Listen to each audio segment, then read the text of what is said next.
Yeah.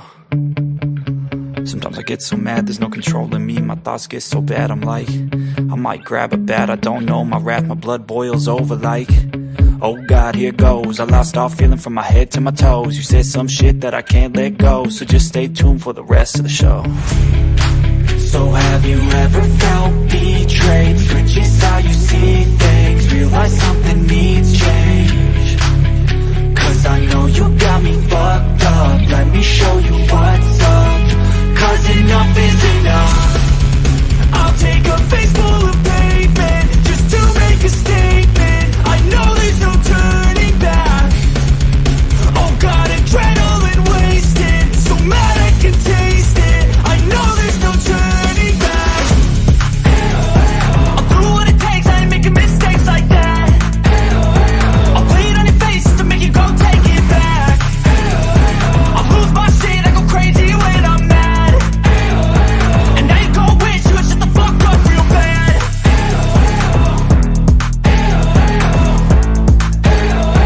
And now that I'm gone, yeah, I know there's no turning back.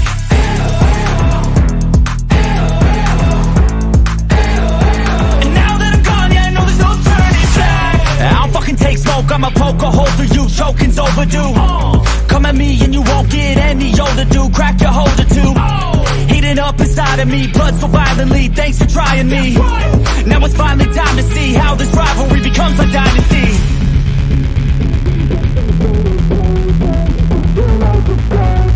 I know there's no turning back.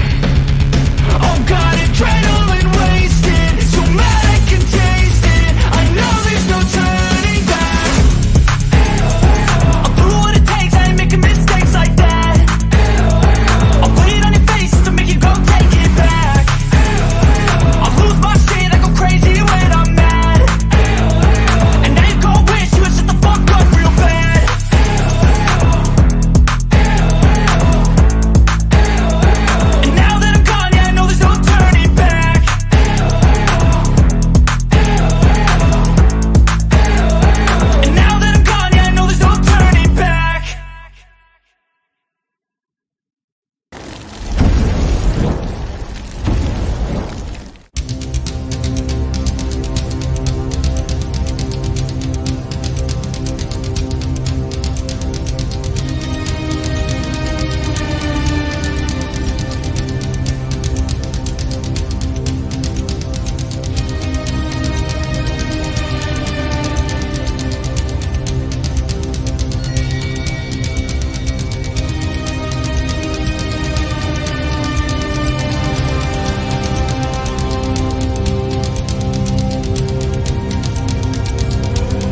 I did it to myself.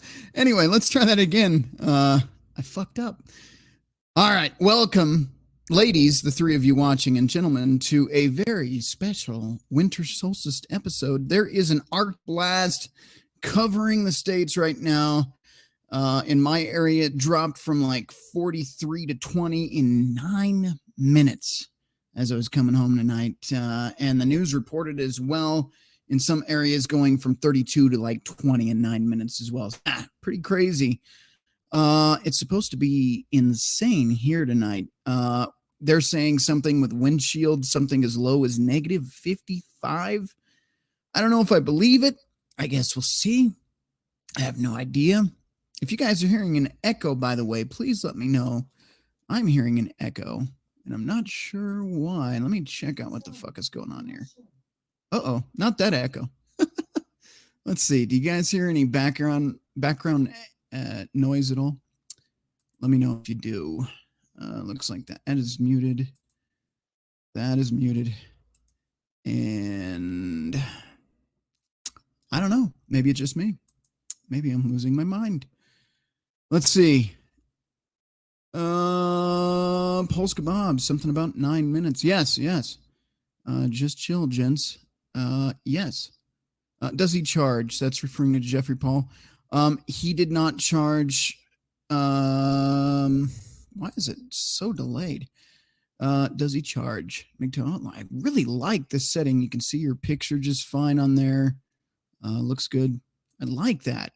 I'm playing around. This hour, by the way, brought to you by Soldier Girl and Polska Bob. Without them, we wouldn't have all these fancy new toys. And by that, I mean backgrounds, intros, things I'm doing now.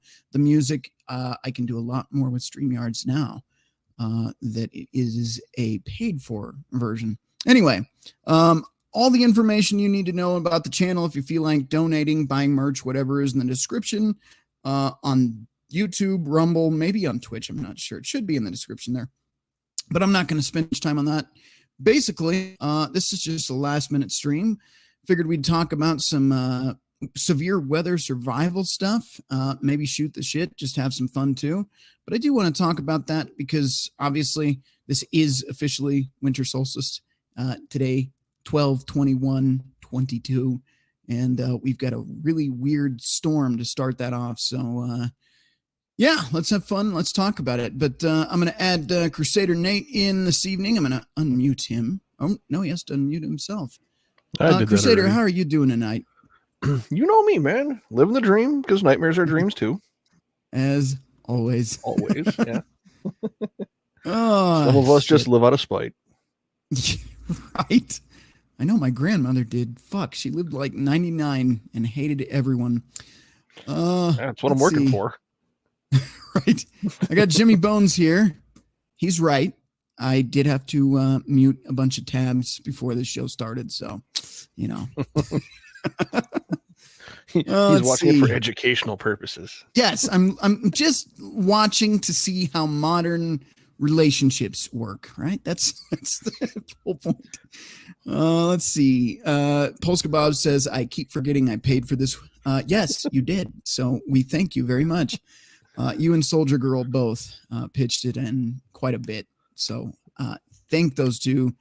He's a wrench. I don't know if Soldier Girl's a wrench yet, but Polska's like a wrench everywhere. On every Red Pill and MGTOW channel, you'll find Polska kicking out the 1-800 sex line or whatever goes on in the chats there. So, yeah. And the trolls and all the bullshit that happens. Polska does a good job there. Yeah, shout out to all the mods, by the way. Oh, yeah. Polska's the master at it. Yeah. The masturbator at it. All right, let's see. Getting weird visual lags could be my system. If anybody else is seeing that, please let me know. Soldier Girl, I'm here, guys. Just getting off a roof, and I'll jump on. Let's get into some topics, because like I said, I just kind of like, it's cold outside, and I got off early for a change. So let's have fun and do a show. Crusader, what is your experience without, giving away your entire life story? What is your experience in survival in harsh conditions?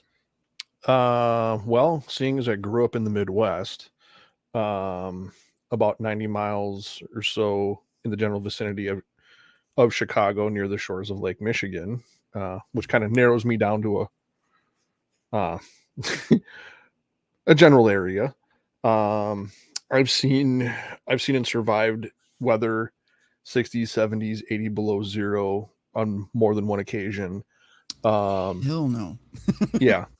When I worked for a defense contractor, they wanted to make sure that all of us went through some kind of like severe weather / different survival training and stuff like that. And I did about 25 years worth of bushcrafting on top of that. So I have a little bit of experience with being out in the elements. Just a little bit. I've done it a time or two before. So there have been occasions where that knowledge has actually allowed me to stay alive. Yeah, absolutely. I did want to answer this question in the chat really quick because he was asking about Billy. Only a reach round, sir. So there's your answer to that. So get on his good side, give him the old reach around, and maybe he'll hook you up with something. Yeah, it sounds like he's having a rough holiday season. Oh, he's doing so terrible tonight. I hope his he hot makes tub it. is 3 degrees below its normal operating temperature. He's having a winter emergency. It's awful. Right. All right, we got 2 other guests backstage. I'll bring them in as well. Rules for tonight's stream. I do have this open for you guys to come in if you want. The supporters anyway. We're not going to do any heavy drinking, so if anybody's going to go Mickey Mouse, we need to probably say goodbye before we go Walt Disney, and we're gonna refrain from any cock teasing tonight. I'm not trying to do that on this channel, so let's keep the thirst traps out of it. All right. On that note, let's bring in munging, funging, slunging, dunging. Gee, I wonder who that could be. And good old Jimmy Bones. Gee, who the hell could this munging, funging, slunging, dunging motherfucker be? Gee, I wonder. I don't know. You know who it is, motherfuckers. Oh, yes. And no loud gas man. farting either. We're going to keep that out the stream. If I see it, I'll just kick you and it's over with. Because that will not be a problem. I am clear tonight. Nobody here. All right, clear in your situation means free of gas. So all right, we'll just call him the gas man. Yes, the gas man. I'll just rename him that. All right, we've got. I'm going to read the chat a little bit more tonight too, guys. I'm going to try. Every time I say something, I do the opposite. So my apologies. MGTOW Outlaw. Billy has to buy me dinner first. I'm sure if you promise a good enough reach round, he might. I don't know. You might get some hot tub action, actually. So there you go. All right, let's see. We got Thumper, the sweaty fat guy. It's colder than a witch's tit in a brass bra in a deep freeze with the AC on. Yeah, I would say so. I'd say it's colder than that. It's colder than an ice witch's heart. Which fair enough. I would rather not have to explain why I know that. Just yes, know no waffling. A knife. We are no longer doing extreme amounts of waffling, so we'll keep whatever that is to your own channel where you can talk about these things. You mean that one that I'm still setting up? Yeah, the one that should already be running. You've had like 6 months now. Come on. I'm trying to get the right editing software now, all right? I already told you. Just download Camtasia or Adobe or whatever the hell you want. Spend $300, you're good to go. Let's see. $300. Yeah. You gotta make money and spend it to do this stuff. It's stupid the amount of money I've spent on this crap. It's a lot of Legos. Don't buy Legos. Actually, by the editing software. 8mm Mauser I can get. That's found a deal. Okay, priorities. Anyway, MGTOW Outlaw. No farting, but I'm gassed up like a family of Mexicans at Taco Bell. Goddamn. All right. No waffles. Yikes. Denied. There you go. Good. Now that we've got that out of the way, it is shitty outside, and I can tell you, I don't have extreme experience. I've never lived in -80 conditions. and walked 80 miles both ways uphill to school when I was Crusaders age. But I have done the RV life for a few years. So I can tell you, I lived in an RV, one of the 80s models, early 80s models, one that was not designed to live in the winter. And I had some fun -20 nights, one of which an old heater for my water exploded. That was fun. Had to shut that shit down at like 3 a.m. And I was in nothing but my skinnies. So that was fun. Needless to say, needless to say, I learned very quickly what not to do. And then I got a tankless water heater, one of those on-demand things with the coil. That thing is fucking awesome. If you guys can afford one of those for your RV or your home, the on-demand heaters are fucking epic. You never have to run out of hot water again. It basically has a flame at the bottom, uses the gas or an RV propane gas, and there's a little coil system, and the burner heats up as it gets to the top. It gets hotter and hotter. It's badass. Love those things. Thumper says he has wood stove in his. That is always a good solution, as long as you keep that chimney clean and everything good in good order. Can't go wrong there. All right, so I guess I'll just tell you really quick what I would do if I were RVing tonight. And that kind of sucks because you should have done this like 6 months prior. So move, drive south. That's right. That's your solution. But here's what I would do if I had time to prep for something like this, and I want to go off grid. Maybe I'm just going extreme winter camping for the fuck of it. Extreme winter camping and doing a tent, but that's a different topic for a different day. But for an RV, what you'd want to do is go to any RV supply store and you can get pipe heaters and tank heaters. Basically, the pipe heaters look like big, long extension cords.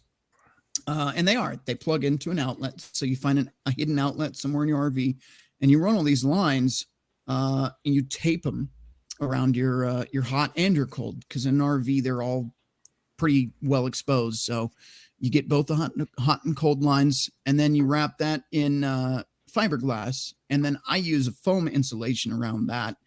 And with the tank heaters, really easy. They're big square things. You can put them on the inside or the outside. You just tape them right on. They've got an adhesive that peels off. You plug those in as well, and then you run those cords up to wherever you've got your outlets, and that keeps both your black.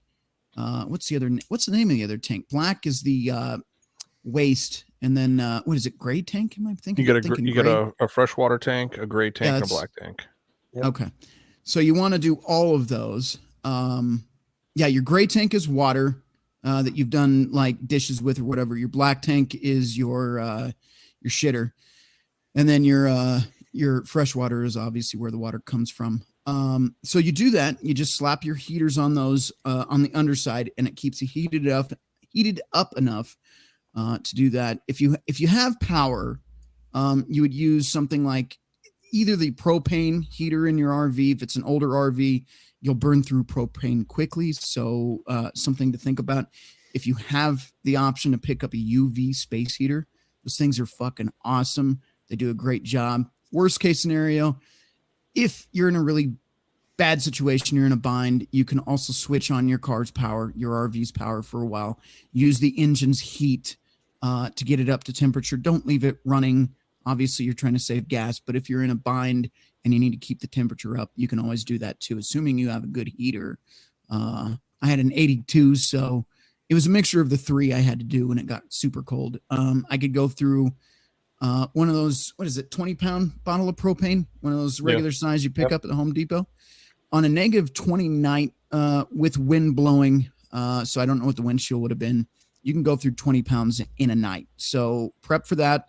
Make sure you have at least 5 tanks ready to go, especially if you get a lot of snow, you get snowed in. You're going to need to keep heat at least until you can get dug out and get back into town to refill. That's assuming you're not out in the middle of nowhere. Let's say you're within 45 minutes of town. At least have 5. The other thing is, if you want backup water, let's say you don't just have an RV park handy. If you have a vehicle big enough, such as an old G20 van. The vans that had the 350s in them, they were super tall. They've got the back doors open up. You can fit in a 55-gallon drum of water in there, wrap that in a heated blanket, use bungee cords to secure it, and then plug that into your RV. Boom. That'll keep your spare tank heated and out of the elements. And you can always run, there's two options. You can use a hand pump, which is kind of a bitch, but you can run a hand pump into your 55-gallon drum into the potable water, or you can run an electric, which is super fancy. You can get them for like $20, at least used to be able to. And you can just pump the water in with the click of a button. Either way, that's some tips for surviving winter in an RV. I could probably tell you a lot more as far as if you're ever rebuilding one, what to insulate with, but I won't go that far yet. I'll keep to the basics. That's my experience dealing with that. Obviously, layers, blankets, stuff like that. Keep yourself out of the elements, especially when it gets as cold as it's going to tonight. They said something like, and I don't know, I'm not the expert here, but I know the news was reporting that 5 minutes of skin exposure in temperatures they're suggesting -55 can lead to frostbite. 5 minutes. So when you're going out on the road, this is another thing I'd mention, and then I'll shut up and let these guys talk as well. But one thing I'd recommend is having your bug out bag. If you don't know what that is, it's basically a bag you pack with essentials you're going to need to get home. Typically 72 hours. In this case, because it's winter, I would add things that you may not have normally in your bag, which is you should, but some people live in warmer climates. They don't think about it. But in this case, you'd pack extra gloves, face coverings, the little hand warmers if you can, anything like that. Then flashlights. You can throw in flares. I could go on a whole list for the bag. Blankets. If you have room in your car to put in a few wool blankets in the back. Wool blankets are good because they wick off moisture pretty quickly. They also keep you warm. I could go on and on, but basically have yourself a little kit, have a nice jacket, have, an extra pair of clothes, extra pair of socks, extra pair of underwear. You don't know if you're going to have to dig yourself out if you get stranded on the road, or any situation where you might have to just have a fresh pair of dry socks. If you can, an extra pair of winter shoes in the trunk of your car is also helpful. Also, comes in handy, especially on the cold days. Throw in a jumper kit, one of those battery ones. They're about $150 at the auto parts store. Turn that thing on, it'll jump your car. Make sure you have switched to full coolant, or at least a good 50-50 mix. And any of you that might run water in your cooler, you have removed that from the radiator, because water and cold temperatures are not a good mix with your engine. I've had a drain plug. What was it? What do they call those? The engine plugs on the old cars? On the plugs. Yeah, that little plug popped out of the engine, saved the engine, but I forgot to switch back to a good mix of coolant in there, and it popped the plug. Fortunately, no damage to the block, but that was a scary day. All right. I think that's it for me. Like I said, have gloves, have a hat, not like a baseball hat, but like, a beanie or one of those bank robber masks or whatever the fuck not Polska. Billy's wearing there. God damn it, Blimmy Jones, he's screwing me up. Jimmy, what Jimmy is wearing, wear that. Jimmy, Billy, Polska, whoever the fuck is below me, wear that. God damn it. How much have you had to drink tonight, good sir? I've only had one tall can, so not even, and I'm on a full stomach, so. You're cut off. I don't know. Right. Am I cut off? I'm still here? I'm going to start calling you Toucan Sam. Toucan Sam. Basically. I'm getting to that point. All right. Food. And then I'll shut up. You can put in MREs if you feel like being fancy. You can put in canned tuna if you want. You can put in some fucking Mott's applesauce, something you'll eat. Don't put in some shit that you wouldn't eat. And if you don't have a way to cook, don't be throwing in beans and rice. That's not going to help you if you're just trying to get through the night. If you're looking to do a longer than 72 hour, you might want a little cook stove, a way to filter and clean water. That gets in the kits to clean the water and everything. I'm not going to get in all that, or boiling your water, but just have something to eat. You're only trying to spend the night. We're saying that National Guard's going to come save your ass. So we're not planning on, running from the cities and going up the mountains. You just get stuck on the side of the road and you're waiting for National Guard. It might take a day, might take 2 days. So have some food, stay warm. Your car might break down too. So keep in mind, you may not have heat. So prepare layers, all that good shit. On that note, I am going to shut up because you guys obviously have dealt with some shit too, especially Crusader. So I'll let you have the floor first, Crusader. What are your tips and tricks to survive some winter or even just severe weather, flash flooding, all that crazy shit? Oh man, well, we could definitely do a seasonal approach to this and revisit this topic many different times, because there's different things that I do for summer, spring, summer, fall, and winter. I've been in situations where I've actually built fires underneath a poncho in 40 below weather. And I'm here because of knowledge to know how to do that. Response quickly to Shadow Hunter. I don't know about your state, but here they actually are pretty good. They've deployed already in old Rado of Colo. So they're already out there. And they're usually pretty good. Last time I saw highways shut down, those guys were out there helping people out, get them to shelters and shit. So maybe not in all states, but in some states, the Guard does actually get out good response time. So anyway, shutting up. Yeah. Well, there's a lot of the things that most people seem to forget is number one, if you don't have to go out in this, don't. That's step number one. Avoid the bad situation possible. Right. If you don't have to go out in this, don't. What is it? FEMA and the Red Cross and a bunch of other organizations, they've been putting out a list for emergency preparedness for 25, 30 years that I'm aware of, at least. There are different things that they say to have on hand. I mean, there's nothing wrong with having that stuff on hand. I mean, if you are out any time of year, like you said, always carry a 24 to a 72-hour bag. I mean, that, to me, that's, it's like grabbing your phone or your wallet before you go out. Should always be there. Yep. Right. It's always there. Make sure you have the stuff you know how to use. The one thing I would say in fall, winter, and spring is they do make reusable emergency blankets. Most people forget those. They're like $25 or $30. Are you referring to the aluminum looking ones? Yep. The little cheap Mylar ones that you can get for like $1 or $2 at a dollar store. Those are horrible. Those are a one and done use. Yeah. Go buy a serious heavy duty version of one of those. And, something as simple as a poncho liner. You put that poncho liner underneath that emergency blanket. That poncho liner is going to work as a dead air space and a barrier to allow your body to hold up more heat and retain heat underneath there. And a dead air space is one of the best insulators you can have.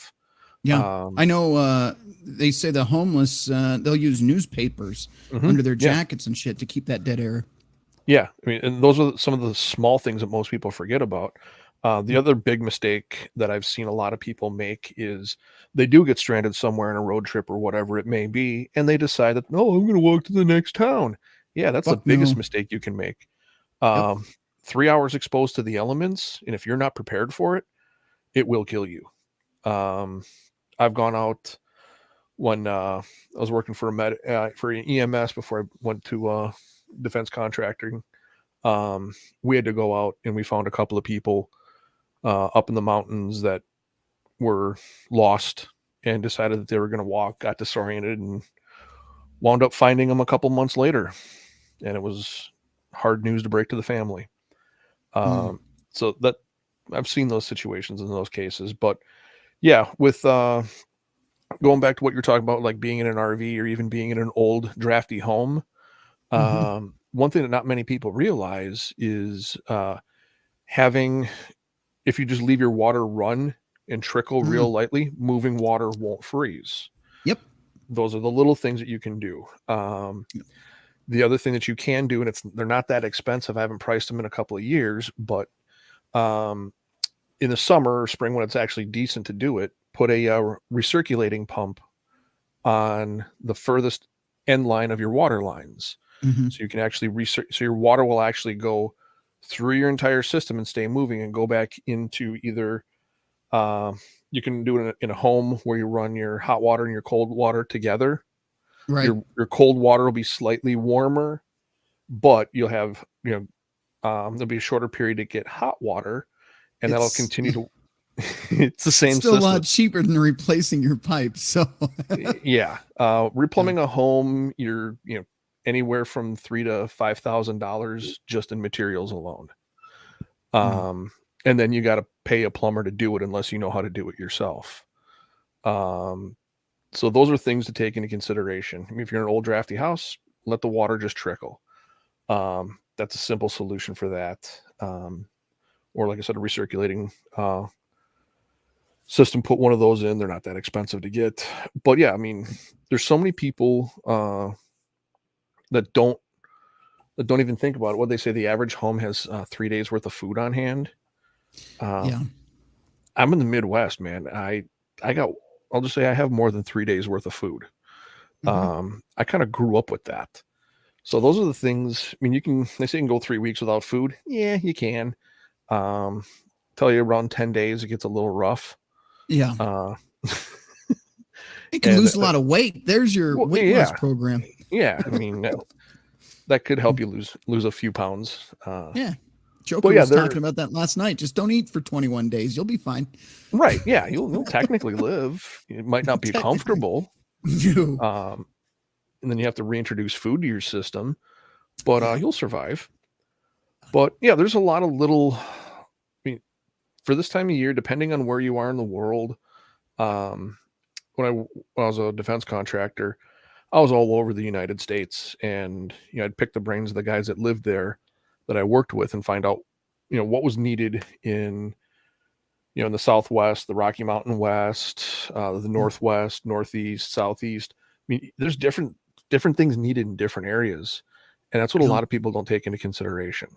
So that's what I would do, is find out what works for your area and get that. Mm-hmm. There are some good comments coming in the chats as well. Thumper, the sweaty fat guy, mentions that he used block heaters on his older vehicles. That is a great idea. If you guys don't know what a block heater, basically it keeps the engine, the fluids in the engine from freezing. That is something fantastic to have as well. So I've seen guys that just run, you'll see the power cord coming out of their garage to their truck. That's usually what that is. Especially if you have an older vehicle, especially like anything 90s and below at this point, block heaters are a very good idea to have. That or any diesel truck or anything like that. That'll keep the fuel from gelling up, because that's not a fun time. Yes, I've seen that many times. So there's something else to consider, not so much winter related, but if you guys have seen them, they used to be popular. I don't know if I've seen them in a while, but if you can get those little solar panels, worst case scenario, you get stranded somewhere, you can use the sun to recharge your battery in case that shit goes out on you. Oh yeah. So if you have room to store all this shit, and I know it sounds like a lot, I keep the shit and I keep in my car. I've got a full tool set in there. I've got all the shit I mentioned. And I hide it. There's little cubby holes. There's like that area where your spare tire goes. I just tuck everything in all those little spaces I can. And I know where everything is. You know what? Another thing is, this is actually really, really good to know. A lot of people, I would say a lot of younger people don't really think, let's just leave it at that. But, a lot of people don't think about their tires, how to do their own, you can change to a spare tire, but you know what?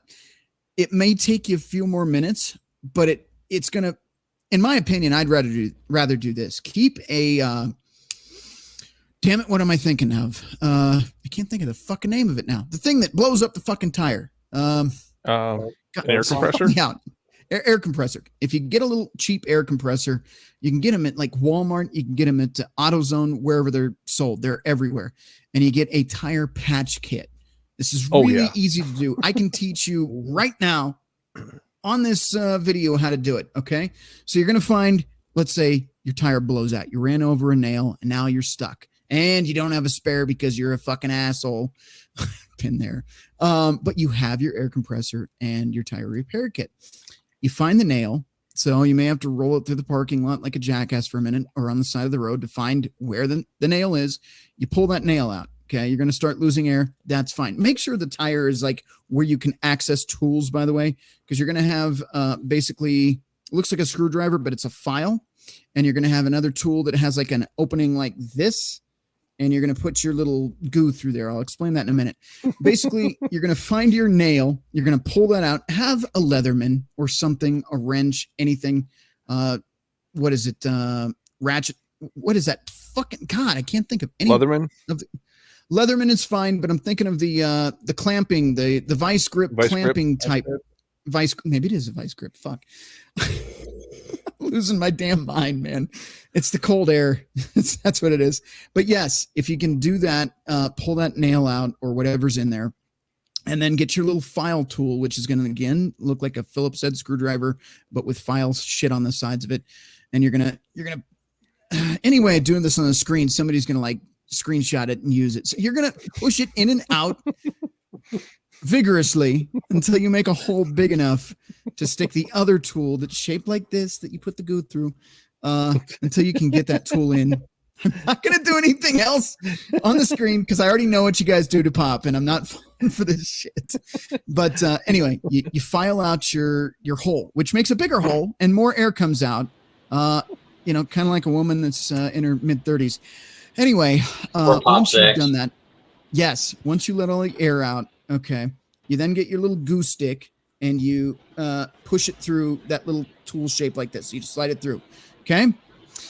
You stick it down on the tire. If you want, you can use cement glue. It usually comes with some kind of glue in the kit, but you can use cement glue to top it off, cut it off with a knife, and then wait a few minutes, refill your tire up to whatever is recommended by your car on the little sticker on the door, and you're good to go. And I've had tires last like fucking, you shouldn't, but you can. I've done 3 years before on a tire like that. But that's another thing, because if you get a flat on the side of the road or something, what the fuck are you going to do? Especially if you don't have a spare, or your spare is one of those stupid little donuts, so you have to go like under 55 or the fucking thing flies off your car and the car flips over, starts on fire and explodes. Those, you know what I'm talking about, those fucking little donuts you see some families driving on for years. Like, just get a new fucking tire. God damn. It's like $85 for one. Are you that hard up? Come on. Anyway. They're that cheap. Yeah, there's my advice for you. Get a tire patch kit and an air compressor, and that's it. Yeah. Can of slime too. That doesn't help. Slime, I don't like the slime, but that's to each their own. I feel like it fucks things up, but yeah. Well, my dad's buddy, we were up riding the peak one day and happened to rub the sidewall of the tire. So we pulled over, did exactly that. And as far as I know, that tire is still on that side-by-side, still holding there. There you go. It's still there. A long time ago. Yeah. Huh. Well, I was out earlier today, and just the amount of people that are like ransacking stores. I mean, you'd swear, it looked like what you see in a movie. Like, people are just running in, grabbing whatever they can. It's like, it's like the beginning of the coof season. Well, yeah, the toilet paper. Right. Yeah, they're running out with like toilet paper, paper towel, bottles of water, cans of, Yeah. They were, I don't know if they were going to send Rhino some green pea soup or something, but they were buying it by the case. There's a throwback. Throwback to an old episode. Yeah, but, if you guys don't know. Right. Check out Billy. You had to be there. Yeah. Yeah. But I did see Billy in the chat, so hope what's up, Billy? Hope all is well. Happy holidays. Happy I know you're Year, going man. through some hard times. It sounds like you're struggling there. Tough times for the bomb. Yeah. Right. He might not be able to do any pop deep fakes or anything for a while after the wait for the PTSD to going through all this rough time. It may take him time to recover. But we're glad he's here. But yeah, I find it surprising how many people don't think about these little details. I kind of grew up in the Midwest, seeing anywhere from 3 to 6 foot of snow on different occasions, and below 60 below, and yeah, you can get frostbite in a matter of minutes, if not seconds, depending on how cold it is. Yeah. So just think about that. Those are the little things, and depending on where you are in the country and where you are in the world, what you need is going to be different. I mean, all 4 of us on this panel are in 4 different parts of the U.S., so what each one of us is going to need is different. Right. Bimmy Jones, Jimmy Bones, whoever I want to call you tonight. Walt Disney. Jimmy Toes. Walt Disney. Billy Disney. I don't Billy Disney. The waffle maker. Yes. The waffle maker, yes. What are some of your experiences and or recommendations to the audience here? Well, being a diesel mechanic, take this fuck thing off my head, starting to fuck sweat. Being a diesel mechanic and just being right out of my schooling and whatnot, went to a small town in Nebraska, worked there, and let's just say the name was Big Something. There ain't nothing big in that town. Being the one on call during the wintertime was probably the shittiest time I've ever had to work, because you have these truck drivers that are more like steering wheel holders instead of drivers. They'll be cruising along, and all of a sudden their truck will just shut off. And oh, okay, I guess I'm done for the night. Well, then they'll call the dispatch. Dispatch calls us about 2 or 3 hours later. We go out there, try to start the guy. It ain't gonna fucking happen because he's filled up. I mean, I've been out on calls where I tried taking the guy's fuel filter off to fill it with fresh fuel, try to get him going. Broke my fuel filter wrench. So, all right, well, that reminds me. 2 seconds. If you have one of the newer John Deeres, I remember my stepdad. He's passed away, but him and that fucking tractor. John Deere has a setting where you can warm that shit up, and it starts to fucking de-gel. Turn that key the first turn and let it sit for about 15 minutes. You'll be fine. But this fucking guy, I remember when I was younger, he'd go out there and he'd be sitting there cranking it. As you see the black smoke coming out of it, it's not doing anything. And I'd be like, could you fucking stop? Get off the fucking tractor. I'd turn the thing, just let it sit. And sure shit, turn it on 15 minutes later. So some vehicles actually do have that in there. So if you have one of those John Deeres, just be patient. Turn the key, go inside, have a fucking drink, then come back out and do what you need to do. I would say don't have a drink, because if you got to go somewhere, coffee. Have Not too much coffee, otherwise it'll do the exact opposite of keep you awake. But yes, coffee. Have a nice cup of coffee, some hot cider, apple cider, non-spiced. Chill the fuck out. Don't have a fucking heart attack because your fucking tractor won't start. He had zero patience, man. Jesus Christ. And he'd be out there fucking cussing this piece of shit. Just fucking chill, man. Yeah, anyway. I know plenty of people like that. Yeah, I'm one of those people. I don't have don't patience. be. It's not good. Yeah, a couple years one back, of those people that I've learned. Maybe a decade ago, I was in North Dakota, and I think it was like 45 below, and there were so many people. All the trucks, the diesel was gelling in the fuel tanks. Like everybody, there were buildings that had water mains busting because everything was just so cold. You're like, well, we didn't turn the heat on in there because nobody's over there, and it's like, it's 45 below without the wind chill. Don't you think about these things? Apparently not. Yes, a lot of people don't, and you would be surprised how often I saw stuff like that. I mean, 45 below, yeah, it's bitter, it's cold, it sucks. However, people have been dealing with this for a couple of centuries, and we've survived. Yes. The biggest thing to do is to remain calm. Don't freak out. Even where I'm at, I see people freaking out about it being cold outside. It's like, it's not that bad, people. No. Why would they freak out? It's not that bad. Most people have an IQ below good. 90. Come on. Well, I forgot. We've got generations of mentally inferior people. I forgot. Most of them are NPCs. They don't think for themselves. They only do what the TV tells them. So, right. I remember Except when I was for a when kid. the TV, except for when That's the why TV says don't go out, and then they all. That's why we ran out of Yeah. toilet paper for months on end. Come on. Right. It's like when I was a kid, people used to call it the idiot box. Well, it's a panel, not a box anymore. So Tele vision. Yeah. Yeah, exactly. But yeah, I mean, they're, number one, go look at the FEMA website. It basically talks you through what to have on hand at home or in your vehicle. I mean, figure out the things that you need for you, and always keep at least 24 to 72 hours worth of stuff handy. And it's not that big of a deal. You can fit it in a day pack, in a small backpack, and be comfortable. And then you just forget it's there until you actually need it.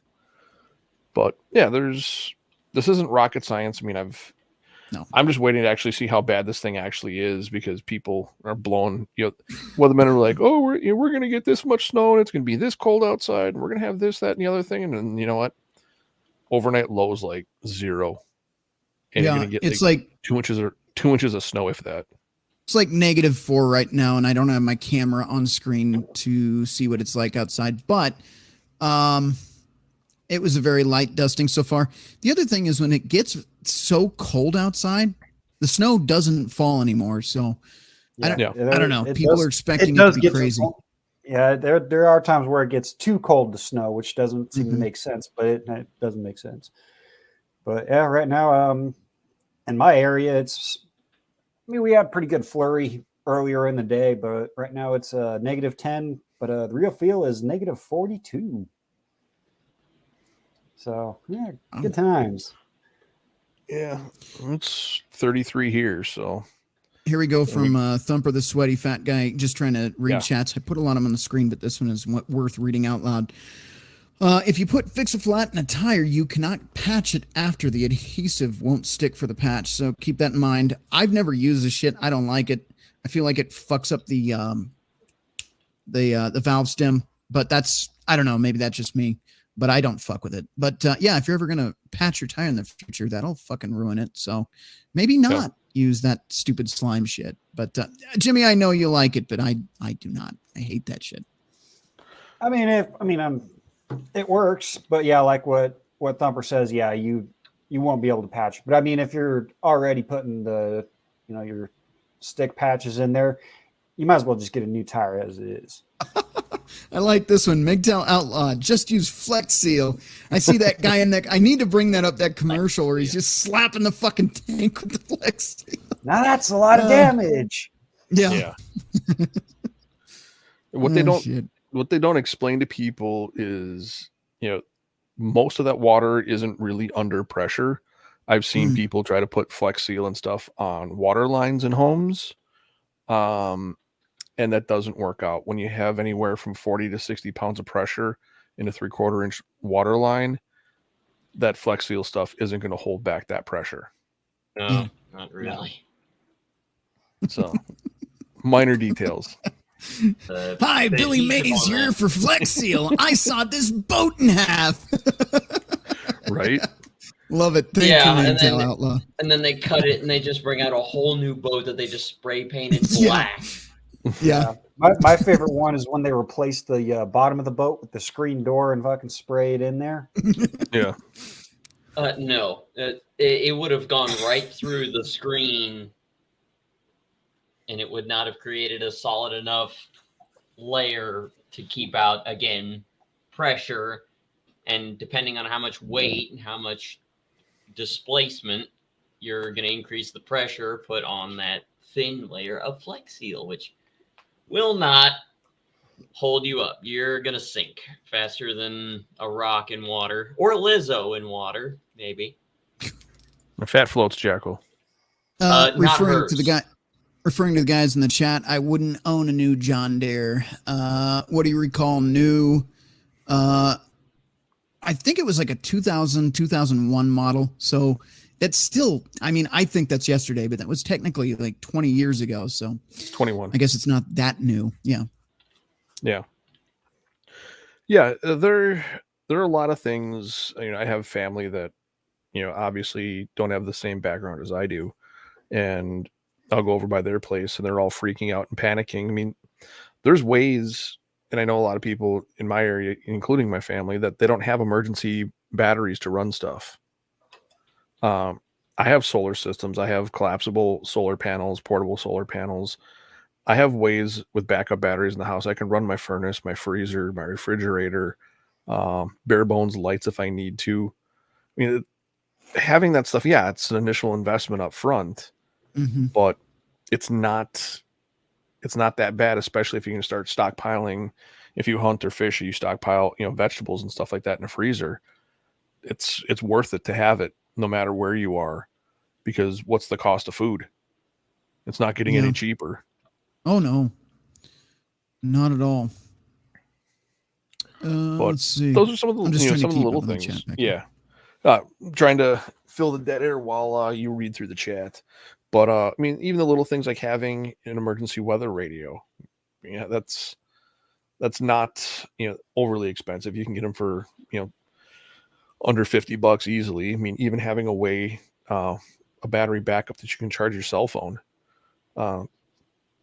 That's going to be a great line to get out and communicate with people, or being able to get online and go on your phone. Yeah, it's not the biggest screen, but you know what? You can actually catch some news or what's going on in weather. So the goddamn bake. Sorry for interjecting. Yeah, he's that asshole, huh? So where does ordering Uber Eats factor into surviving being stuck in the cold or in your car asking for a friend? Are you the Uber driver or the asshole making the Uber driver go out? Here's Noah Bacon, he's the asshole. Yeah. Here's the bottom line. If you're an Uber driver or a contractor, basically if you're anything that is not required to show up or get fired, if you're independent contractor, which Uber drivers are, don't fucking go out in this shit. If these people want their fucking Taco Bell, they can go get it themselves and risk their own lives. You stay home. It's only an extra $100 maybe if you're lucky for the night. So just stay the fuck off the road. Fuck these people. And if they need to get somewhere, unless it's to a hospital or something you really feel like being that person to, they've got ambulances, right? So if you're an independent contractor, just stay the fuck home, will you? I'm actually an independent contractor myself, and if the roads look like shit tomorrow, I'm staying home. If they're fine, I'm going out. But for those cougar hunting, yes, always doing cougar hunting. It's dangerous for that, because some of them cougars are a bit husky, and it'll take more than 5.56 to put them down. Tonight on Rhino's Cougar Hunting, we're looking for the oldest. Jimmy's about to lose it. Crikey. Can't wait for that. Looks like you'll need a 500 Nitro Express to take that. It's going to be fucking dangerous. You wanna approach it from behind, catch her off guard, Dealer walk. She's angry. Oh, Steve. Oh, she's getting vicious. This one. Careful, she'll throw the walker at you. Oh no! It's got the tennis balls on the end. I'm fine. Tennis balls. No, that does not help. That does not help. If you're the goddamn bacon, if you got ramen in the fucking pantry, use it. Don't be a dick. Order Uber when it's fucking -44 out. God damn it. There's some asshole out there that's thinking it's brilliant. I'm gonna go make some money tonight. They're doing that bonus pay. I'm gonna make bank. Yeah. Meanwhile, his car breaks down, goes off the side of the road, and he no longer can Uber. So, then he's got to use all that money he made that night to pay for the tow bill. Yeah. Don't be that fucking guy. And that goes for DoorDash, Grubhub, Postmates. What else they got? I don't know. All of them. Just stay the fuck home. I used to, for a while, I tried it. Back when it was good, before they had the tip scam fiasco, the tip lawsuits. I tried DoorDash for a while. I was in between jobs. I was making like $800 a week, and you don't make that now, not unless you're working 12-hour days. But I'd go out in the fucking snow. I had a Jeep though. I had a Cherokee, and I already did that for fun. I'd go drive in the snow with my Cherokee. So that thing did not stop though. It would drive in the snow, but the thing is when you hit the brakes in a 95 Cherokee, it decides to go sideways. You're going. It just starts crab walking here, huh? Yeah. So as long as you never have to stop in a Jeep Cherokee, you are fine. All right. Crusader, I'm going to let you keep going. I just had to get that out of the way. Oh, let me know if you need me to fill space. There's so many different things when it comes down to stuff like this. And I've been doing emergency preparedness and bushcrafting for 20 some years at least. This is all stuff that it's just almost muscle memory now for me. Like my neighbors and I mean, they're talking about everything happening with the cold weather and stuff. And I got a good network with my neighbors. We all have either our ham radio license or a GMRS radio license. So if the power does go out, we know who's going to watch, what frequency we're going to work on, who we're going to, we already have a routine of what's going to happen. Who has how much, battery storage to charge up equipment, who has, things to be able to operate things in their house. We could, my neighborhood's actually pretty well connected. There's so many people that, all of us have different skill sets and stuff like that. So, those are, having a network of people to rely on and, help each other out. That's huge. We had a blizzard about 12 years ago where we had about 6 foot of snowfall overnight. The city actually had to come in with front end loaders and scoop out the streets. And people were actually snowed into homes. I had to go out a second floor window just to get out of the house. Sounds like the blizzard of 97 here in Colorado. It got pretty crazy. You had snow all the way up, covering like the entire front of a house. Yeah. Yeah. Basically snow drifts and snow up to the gutters of homes. Mm-hmm. And with the high efficiency furnaces, there's a couple of us that went, we knew what was coming. So we're like, all right, at this time, we'll be on this frequency with these radio, we were expecting power outages. So we turned everything on and we were like, okay, well, what's going on? What's working? What's not? And then we all kind of had to climb out of our houses, and we had so much snow, we couldn't use snow blowers or plows. And we had to go out and actually dig.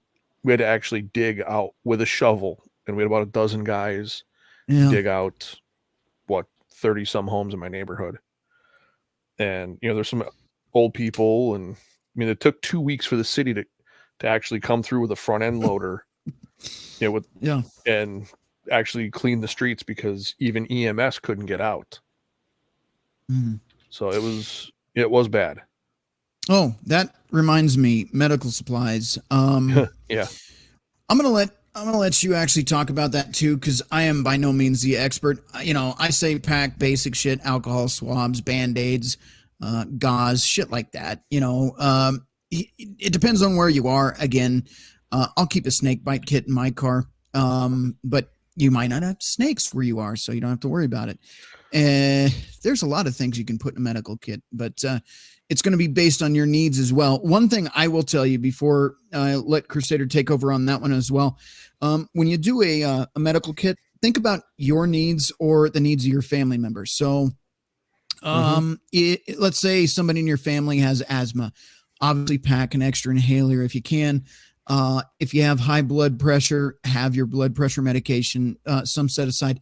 Just ask your doctor if you can. Obviously, there's certain controlled substances that you can't, but ask for a little extra. Like, hey, I want, I'll name a medication, for example. I want some propranolol. That's for blood pressure. Can I have a little extra? They're not going to worry too much about that. They might give you some extra. Put that in your bag. Maybe have enough for, I don't know. Depends on the situation. Sounds like up to 2 weeks, depending on the situation, depending on where you are and what it is. But at least have medicine that applies to you. If you know that you have, acid indigestion, shit like that, IBS, whatever it is, have the medicine for that in your bag, not just fucking Excedrin, Tums, all that shit. Have what you and your family needs to get through that situation. Family, friends, whoever would be in your group at the time. Make sure you have medicine for them. Right. Well, and the biggest thing is only get the first aid / medical supplies, A, that you know how to use, B, that you would need, and C, to your comfortability level of applying them. So many people go out and they spend, a couple $100 on all these different things. I have a neighbor, he went out and he's got I think he's got 24 Israeli bandages, he's got SAM splints, he's got tourniquets, he's got all this advanced medical equipment. And I'm like, how long you been in doing EMS? And so, I don't, I just so and so I was watching on, and he's like, so I just went out and this is what they say everybody should have. I'm like, dude, do you know how to use it? If you can't use it, don't pack it. It wastes space and it's not going to be effective anyway. If you've never used a tourniquet or know how to use a tourniquet, you're wasting your money, your weight of your bag, and your goddamn time. Yeah. Just wasting your energy on something that you're never going to use. Not to mention, if you need it and you don't know how to use it, like a tourniquet, for example, if you don't know how to use it right, well, there he bled out. Congratulations, you dumb son of a bitch. Anyway. Yeah. Yeah. I mean, yeah, I've worked in EMS my younger years. I've kept up on a lot of the training and stuff like that, but it's like, there's so many people that pack all this extra stuff and they're like, well, I got, 5 years worth of Tylenol. It's like, you don't need that. Yeah, you can barter, you can trade it, but it's going to expire before you can use it. And that's another thing you have to be mindful of what you're going to have. You need to be able to rotate inventory, and that's why I do it by the season. Yeah, so that's another thing. We're not talking about full-on prepping, just emergency prepping, I guess. But yeah, if you've got food in there, if you've got a can of tuna, I mean, fuck, one day you might just want to have that for lunch and go put another one in. Don't be that fucking guy that has a fucking, perishable goods in your goddamn bag for 40 years, opens it up and there's a rat turds in the fucking thing. Don't be that fucking guy. Come on. And that's why I say change it. Do it by season: spring, summer, fall, winter. That way you can always rotate things out. And there's a lot of little stuff. I mean, with what's coming through the United States, your best place and safest place to be is at home. Don't go outside. Establish a way of communicating with either A, neighbors, or B, family, and being able to communicate with other people and listen to what the weather's saying. I mean, do I trust the weathermen? Not really. Am I going to be prepared for what's coming my way? Yeah. Am I probably over prepared compared to most people? More than likely. Like I said, I've built up enough solar and battery backups in the house that I could literally run everything without a problem. I could literally take my house off the grid. And you know what? Somebody like me, don't compare where you are to where I am. Like I said, I've been doing this over 20 years. That everybody's level of complexity is different. Start with a 24-hour bag, what you need to make it through 24 hours. And you know what? Try it. Take that bag, and let's say, you're stuck at pretend you're stuck at a hotel or whatever. What you have in that bag is what you get for dinner. Make yourself comfortable for the night. Get through to the next morning. I don't know how many people like coffee, tea, whatever. Make sure you have that with you. I don't know how many people forget that. Also, this isn't necessarily going to save your life, but I saw this on the screen here. Comfort items, absolutely. Now, this doesn't apply to every situation, but let's say, your car is broken down. You are not driving. Or maybe you have to go to a hotel for the night and you're short on cash or whatever. Yeah, I know this is funny, but if you carry, like a shooter, one of your favorite shooters, you keep it wherever you hide it. Hey, that's a comfort item. Maybe you're a fucking, nerd like me. A comfort item could be fucking having games or playing cards or something like that, or some bird dog sitting in your cup holder. Don't do that. Don't do that. But, right. But yes, having a comfort item is always a good thing. Now, I'm not saying that the first time you get pulled over, bust out your shooters. Don't take that advice. But if you're fucked, you're stranded, you're not going anywhere, and maybe you want to take a shot. I think I've got some fucking rum in mine somewhere. It's in that center console way at the bottom, but just a little bottle of rum. But if it ever gets bad, man, and I need that rum, it's bad. It's bad. Yeah. So keep it in a flask or a bottle. That's going like full SHTF. And is it smart to be prepared for that? Yes. Mhm. However, this storm isn't going to bring that on all of us. No. And you got to be a little more temperate and a little more mindful of what we're going to be dealing with. What's going on with you guys now? I don't need that right now. Am I going to need that in a couple of days? More than likely. Get what you can afford. Get what works for you now, and then every year you can upgrade different little things that you use, different things that you need, and study and learn the things that work for your area. It's not. Go ahead. Sorry. No, I was say it's not that complicated. I was just saying it's not that complicated. It's just what works for you. See what you need to make it through a night, and then build it for 1 night, 2 nights, 3 nights, 4 nights a week. There you go. Yeah. That's what you need to do. What are your thoughts on the goddamn bacon here? We have to have some humor in here. Oh, let's see what he say.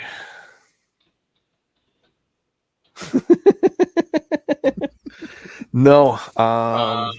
Of course it's not. As many video games as I've played, like right now I'm playing 7 Days to Die on the side, and yeah, I've got a broken arm. Magically healing doesn't come from just wrapping this piece of sterile gauze over it. No, that does not fix it. No. It's all, as Nate said, it's relevant based on you and your area. It's basically customization for your circumstances. If you live in the middle of the fucking desert, like somewhere in like North Africa or something like that, where the average temperature is almost 100 degrees during the peak of the day, packing an extra set of like wool socks or maybe some wool hats or something like that, or an extra jacket liner or something like that, like Pop's smoke jacket, is not going to be necessary for your emergency kit, because where you're at, it's extremely hot. So it's not going to be useful.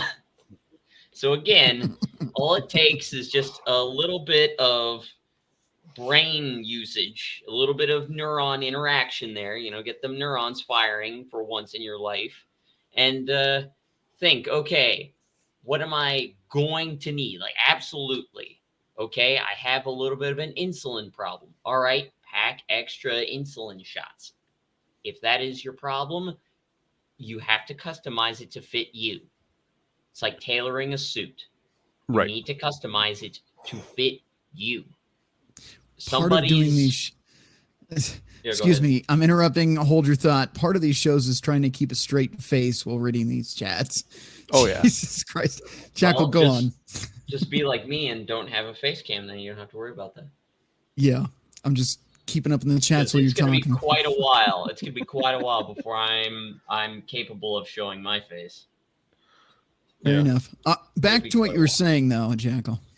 So, for instance, when I first tried doing a full day, this was back when I was about 10, 11 years old. I tried to go 12 hours outside the house, hiking in the patch of woods that surrounded the complex that I lived around. It was a retirement home complex because I lived with my grandmother at the time. Was Rhino in the neighborhood? I was kidding. No. Hey, maybe he may have been the guy that I frequently saw visiting the assisted living complex just next door. But it's funny you should say that. You guys are gonna fucking again. Did you make a delivery? You guys are gonna just maybe I should just shut my fucking mouth. So my new contract is delivering medication to nursing homes. So I'm never going to hear the end of this now. Well, The cogs are already spinning. So you're going to Yeah. be making frequent trips to see your girlfriends. I see. Okay. Every day. I am sure they'll appreciate that, buddy. I can Anyways. see the memes coming already. Well, the funny thing is, when you started, was it a couple months ago or a couple weeks ago, you were talking about liking Cougars, the car. And I'm like, the old ladies. Yes. Lined yourself up for that one. Oh, yeah. Yep, and it's Damn. just getting worse and worse by the day. Yeah. Oh, yeah. It's getting worse. But at least we can laugh about it. I mean, it's all joking, and Yeah. Indeed. being able to communicate with people like this is also a great thing in scenarios and situations like this. I mean, with everybody all hunkered down, it's like almost like sheltering in place, so to speak, just because of the weather. Mhm. But it is what it is. I mean, at least we have entertainment like this where we can ramble and say what's on our minds and kind of poke fun at each other just for fun. Yes. Kind of like I'm poking fun at Pop and Blake just with my profile picture. Exactly. God. You fucking guys. Making Blake say those screen names is the highlight of my night sometimes. Thumper, Billy, Polska, Riggs. Fuck you guys. Oh, shit. He takes a baster with him as well. Holy shit. Well, this is a different kind of prepping and survival. Right. Well, I mean, Hey, man, Yeah, sometimes you want to roast a turkey on the side of the road. right. Yeah, A you Cougar never and know. a 68 Cougar. I mean, what was the first year? It was 67, wasn't it? I'm pretty sure it was a 67. I like the 68 myself, but yes, a Cougar and a Cougar. Sure you don't want a Cougar and a 69 Cougar. Cougar there, Rhino? I'll go with a 59 because I always get fucked on taxes. So Yeah. But, All right. yeah, I mean, with what's going on, just like if you know it's going to rain, you take an umbrella. It's just being prepared. Just be mindful of what you're walking into. Yeah, I don't want to get too doom and gloom and dark with this because God knows we all can, and I want to keep the laughs going. Whether it's at Rhino's expense, Jimmy's expense, or somebody else's. speaking on that, just a second. So, yes, Red Pill Rhino gets his tips. By the way, if you feel like supporting just the tip tonight, you can head over to Cash App, $ Red Pill Rhino, or paypal.com/PayPal me/Red Pill Rhino, and you can also give me just the tip. Thank you. All right, Crusader. Oh man. Oh, no. I think we're all kind of slap happy at the moment, but that's what makes Yeah. us entertaining. Just trying to focus. But yeah, there's a lot of little things, and I don't know if I'd be the best person to ask about this because I mean my level of like emergency preparedness, what I do, I mean I once every 3 months I make sure all my batteries and everything are charged up. I can run my entire house for 2 weeks without going to putting up portable windmills and solar panels and stuff like that. But not everybody does that. I understand that. Yeah. So do what you're comfortable with. Start small. That's where I started. Go the last 24 hours, 2 days, 3 days, whatever it is. And when you travel, I know when I travel, I basically take everything I need, knowing that everything that I'm going to need to survive, whether, blanket, whatever it may be, small travel pill. I mean, they're tiny. Bottle of water, instant coffee. I'm trying to read these Just let chats. you talk. What are these umbrellas you speak of? Or some kind of way to shelter yourself from the weather, rain. I'm personally not a fan of umbrellas, but I know some people are. Those are just be useless. Yeah, I've never liked them. I just but walk yeah. through the rain. It's not gonna hurt me. I'm not gonna melt. Yeah. Yeah, put a fucking put a hat on, get you a light windbreaker to cover your big jacket or whatever. That's what I do. I mean, when it comes to like rain gear and cold weather stuff and wet weather stuff, I mean, I have stuff that I have shark skin, jackets, pants, stuff like that I can just toss on at a moment's notice, and I stay warm and dry. Because I have been in those situations where it was in the I think it was in the mid 60s at the time, maybe low 70s. We had a rainstorm, and then a cold front blew through, and we went from like 65 to 70 degrees down to 18. Yeah. Damn. Hey, Billy, if you were still here, I have an idea. Since it's getting close to that time of year, if you have the free time and you want to have some fun, if you could do, instead of the PP break, the RedPillRhino halftime show, that would be awesome. Only if you're up to it, but if you want to, yes, let me know. That would be cool. Slide a few cougars in it. The cougars are the models dancing, or the cheerleaders, or whatever. Yeah, whatever you want to do. Oh my gosh! The RedPillRhino halftime show would be. Be careful what mental you images. ask for. I know it's gonna be Mental bad. images are insane right now. My gosh! I swear, when I learn how to use animation software, I'm fucking going crazy with it. Or when I finally get that damn footage from the Cyber War, that'll be fun, but that'll definitely get me banned. I don't know. How well do they handle gore here? I think you said they don't handle gore. You got to do that on Alt Tech, man. Yep. That's Odyssey, not Rumble. Odyssey and Rumble. Yep. Yes, Yeah, sir. there's I don't want to be the guy telling everybody, what's going to work for them. I mean, slinging brands or anything. I don't do that. Just figure out what works for you, what's comfortable for you. Just have whatever you need to make it through 24 hours. Figure that out, and then just extend it 2 or 3 days, or however long you think you may need to be prepared for. But I mean, I know so many people where I live. I mean, I see it's 18 degrees outside. Yeah, I'm used to it. Yeah, I run outside in 18 degrees for just shorts and a t-shirt and barefoot. I've done it for years. Am I going to go and do that if I really have, if I'm in a situation, I'm not going to go out and do that. I'm going to be prepared for those situations. And not many of us realize it, but Murphy pays a visit to all of us. Mm-hmm. Yeah.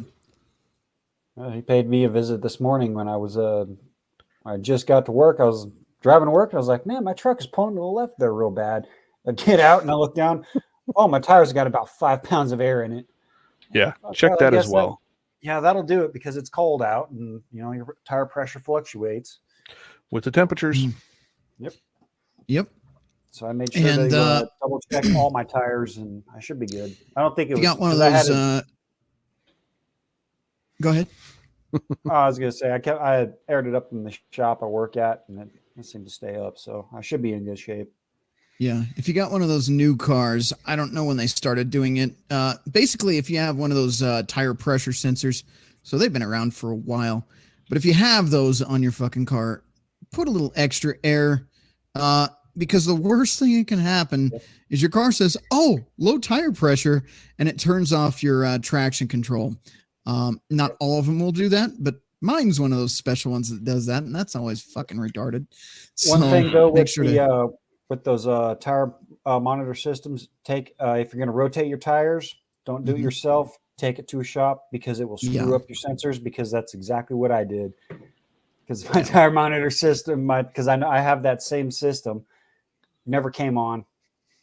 So I was like, oh, what the fuck, man? My truck's fucking pulling to the right, man. I'm fucking down dry asphalt. Get to work. And even they can fuck it up, because I've had them do it a couple times where they'll do the rotation.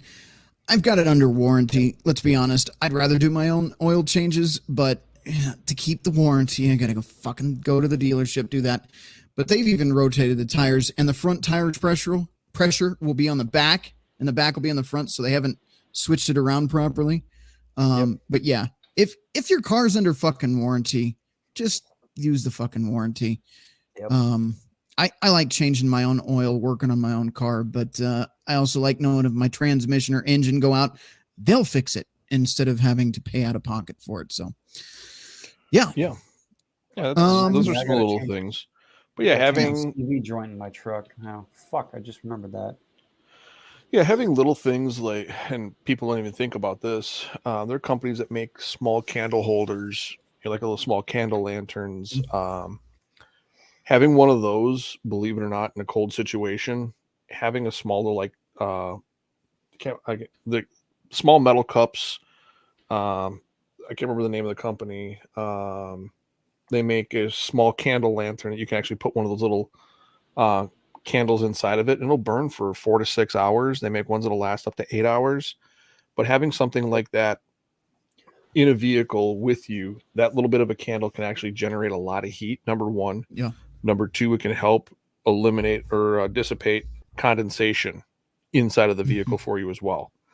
Those are some of the little. It doesn't take much to run something like that. Yeah. You have the other thing that I have. Those little hand warmers. I have probably like four or six cases throughout the house of them, but I hardly ever use them. I actually have a couple of the containers of the Zippo lighter fluid, and I have some of the Zippo hand warmers. You just dump the lighter fluid in it, hold the lighter over it for like 15 to 20 seconds. Yep. And it'll actually burn the lighter fluid inside there and create heat. They do get hot. Fair warning. They do get very hot. I had a question for you. Save you. Yeah. Regarding that smokeless kerosene, I'm not sure what the fuck they call it, what the actual chemical is, but it's smokeless kerosene, so I'm sure it's some other chemical. Is that actually safe in a pinch if you have to burn it inside, maybe crack a window, something like that? Or is there a risk involved in that if you're using one of those older style lanterns? Honestly, I don't know. Yeah, I would, in that case, I would crack a window, get a little bit of ventilation. Just what I was thinking. Just to be on the safe side. Yeah. Now, on that note, I want to bring that up too. Let's say you're not on the road. You have taken the first step of this evening and stayed the fuck home. Right. Let's say, for whatever freak reason, there's a power outage. Make sure you know where your candles are, where your lighters are, where your flashlights are, and don't be the dumbass, me, a couple weeks ago, stumbling through the house trying to find my shit last minute. I usually know where everything is, but this one fucking time, I found my lighter, but it's one of those torch lighters, so it has a blue flame, so I could barely see shit anyway, trying to find my flashlight, and I put it in a different drawer, so whoops. Yeah. One thing I did many, many years ago, there's a company, I can't remember who makes them. The labels have worn off them now. They're frosted shot glass. I replaced all my glass shot glasses are the frosted glass, and I've had many occasions where there's power outages due to different weather scenarios. Just drop one of those little candles inside there, and it'll actually diffuse the light. And a tiny little candle will light up, a 12 by 25 or 15 by 20 foot room in that little in that little shot glass, because it'll actually diffuse the light and light up the entire room quite well. It doesn't take much to fire that up, and they make those little candles that'll burn for 4 to 6 or 8, 12 hours. And something as small as that, it's in a glass container. It's not going to tip over. Put it on a shelf, put it on a table, and it'll give you a lot of light. Something as simple as that. And the company that I bought all my emergency food from, they do all sorts of different supplies. Like I have a gravity-fed water filtration system. I use that all the time from my coffee, anything I cook with. They have allegedly, they have candles that are 100-hour candles. I don't know what's in them, or what, if it's just like a gel that's wicked up, and it's in a completely sealed canister, so you're not going to worry about spilling or it leaking unless you stab it or whatever. But I don't think you're going to be wanting to stab your candle anytime soon. Which reminds me, I should probably look up that website again and get some more stuff coming. Yeah, I mean there are a lot of websites that sell stuff like that. I've seen a lot of those 100-hour candles. I've actually tested them.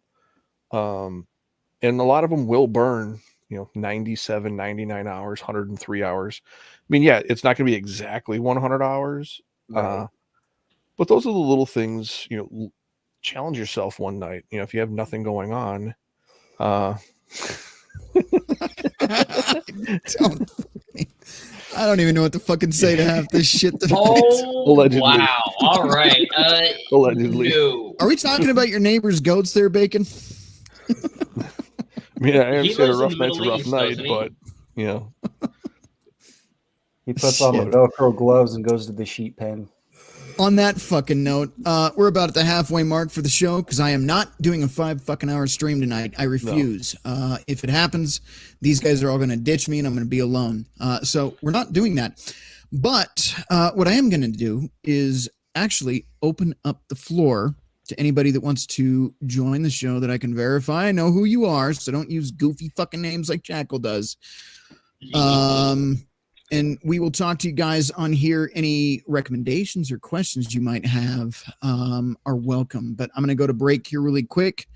And if you need to empty your bladders, fill your beers, whatever you need to do, take care of that. And we will be back. And then we will open the floor and I'll put the link in the chat. I'm not doing that right off the bat now because I found certain individuals get bored after a while and they don't stick around.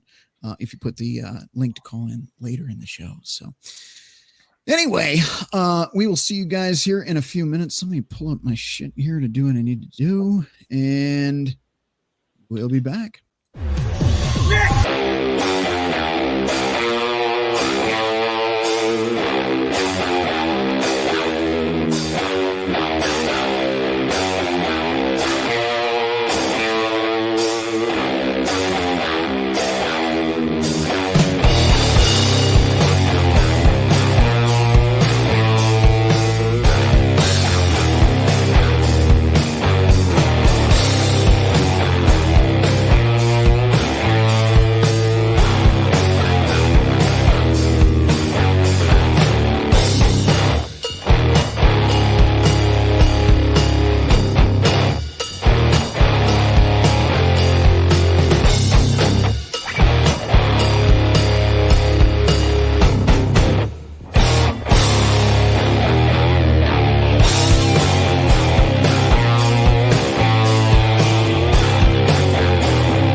Alternatively to this comment, let me pull it up really quick. You can also, I mean, this is good advice. So what she said, but you can also never change the lint or clean a lint out of your dryer, and you can have a free house fire. So on that note, make sure to at least regularly look at the lint in that little fucking pipe that goes out of your house. Make sure it's cleaned out, or you won't have a house to come home to. right. Yeah. So that's something to keep in mind. So save that lint, and you can use a flint, and you can start a little fire there. So there you go. Good fire starter. Yeah, you can also use like dried up weeds, shit like that. Anything you can carry in a little canister, little metal canister. But yeah, lint is a good one. So there you go.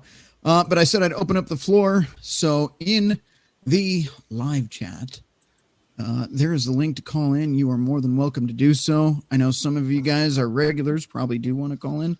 You're more than welcome to. The only thing we're going to avoid is thirst trapping our viewers or guests on the panel.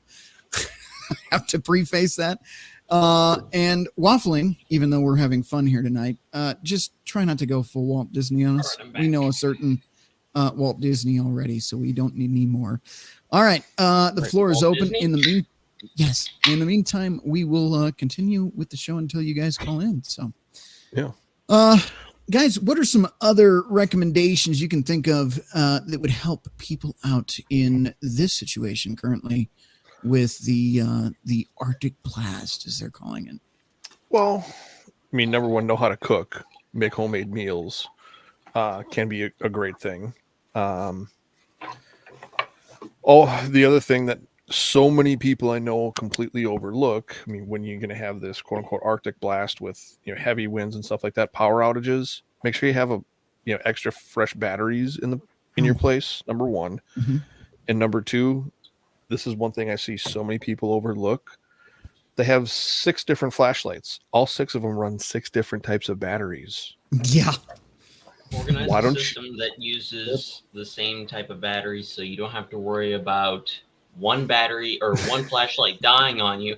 And then when you look through your kit, these run on AAAs. The one that just died and needs them runs on AA's. Right. Wow. I know Jimmy and I had a conversation about this maybe 6 months ago. I recommended a light to him, and that's the same one that I have. I have, just in the room I'm in right now, I have 6 different lights. All of them run on the 18650, 3.7 volt lithium ion batteries. And I'm looking at, I have 2 boxes of 30 batteries, the 18650 lithium ion batteries. I got 2 boxes. Each box has 30 of them in there. And they're all rechargeable.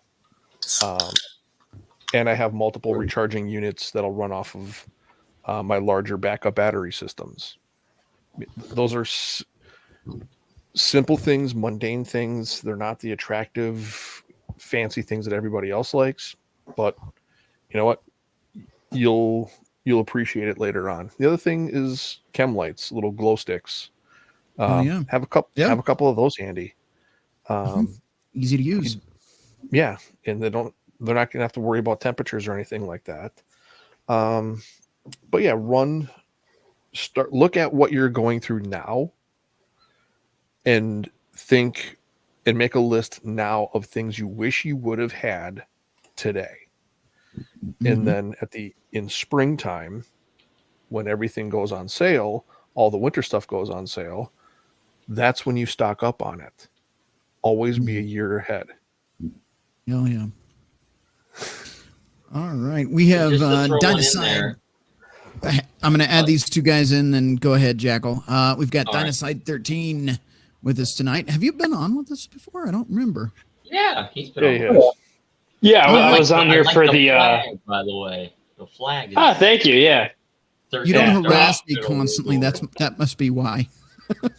I was on here for the Psychos episode, and I fell asleep and my phone died. Yes, I remember. That's all good. We talked. It's all good. It helped me out. It's probably best I didn't share much of that anyway, but all good. Yeah. After the fact, I'm thinking maybe it's best that didn't get aired to the universe, but we can always talk about in generics and other topics in the future. So you're always welcome every time. And then we have Thumper, this pretty fat guy, also with us tonight. So how are you doing, sir? I'm all right. What's up with you guys? Same old shit. Going on, Thumper? I'm drinking another Coke. Just my blood pressure. That's what's up. Shit. And we also have one more, the Ministry of Beer. Bob is with us tonight. The man, the myth, the legend. Yes. The man with the beard? Oh, it is working. Okay. Rocking the beard, man. the beard, the clock on the wall in the background, and the bright light to the right of him, or technically to his left. It depends on how it's displaying it. Yeah, Polska, we can see you you. Hear us? I can barely hear you. Let me see if I can fix it on my I end. can hear you guys. Hang Ooh, on. that's I low. got you. Let's try Ooh, he's this. quiet. How are you doing now? quiet? Say something again. Yeah. I raised your mic level I to got the it max on turned up my all end. the You're way going to have to too. do something with settings on your end. Yeah, turned mine down last back time. in. All right. Yeah, you're coming in at like 20% sound right now. All right, Jackal, what were you going to say before we invited these guys on? I was just saying that Soldier Girl had brought up a interesting point using dryer lint. In school, I took a home ec class, and one of the things that the teacher taught us, which was actually surprising, was that if you take those old paper egg cartons, you stuff those with lint, and then you use a little bit of candle wax to create a crust over the top to keep everything sealed into the individual little cells, and then you cut those into singles. Each one is an individual fire starter. That's pretty cool. Yep. That is nice. Yep. And you All know, right, stuff like that, little bit. Sorry. No, you're fine. Go ahead. It's those little things that could really make a difference out in the field. That while you are making it Thumper. Okay, interesting. I don't think it will be as flammable unless the Maybe. alcohol you drink leaks into the lint. That's The the only oils. place I have lint. I don't It's have my oils. dryer hooked Okay, up I yet. don't know if they're flammable though, but yeah, little things like that. Now, one thing that I was taught even before that, because I took that class in high school. Before that, during the most basic of basic combat and survival training that I ever had when I was much youngin, was that you can use pine cones.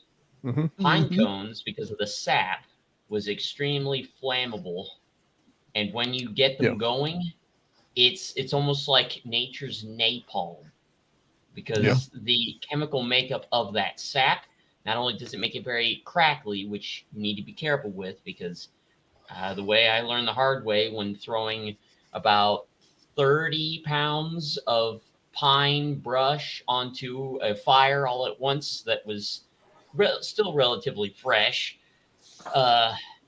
is to not stand that close to it once you throw it on there. Yeah, that's how you lose eyebrows, man. No, that's how you get holes burnt into your jacket.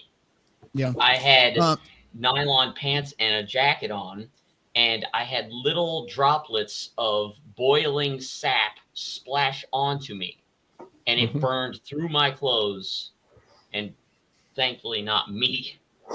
Really quick tangent here. Soldier Girl, I had emailed you weeks prior. Check your emails. You have a link to join Gilded. Just click that link and one of the guys here will accept you there.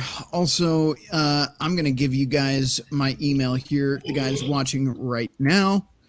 If you would like to join the Gilded and you are watching right now, let me type and talk at the same time, see if I can pull that off.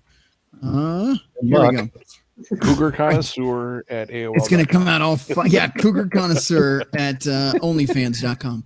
Only grand. Only grams. That's right. Oh my God. Only Grammy. There you go. Yeah. So if you'd like to join the Gilded chat, it is RedPillRhino at hotmail.com. I know I'm using Hotmail. Yeah, well, so am I. So When you told me that first time that I was going to come onto the show to send you an email, and I thought, wait a minute, Hotmail, that's not even on an internet-based platform. That's an application. That's what the feds use. Yeah.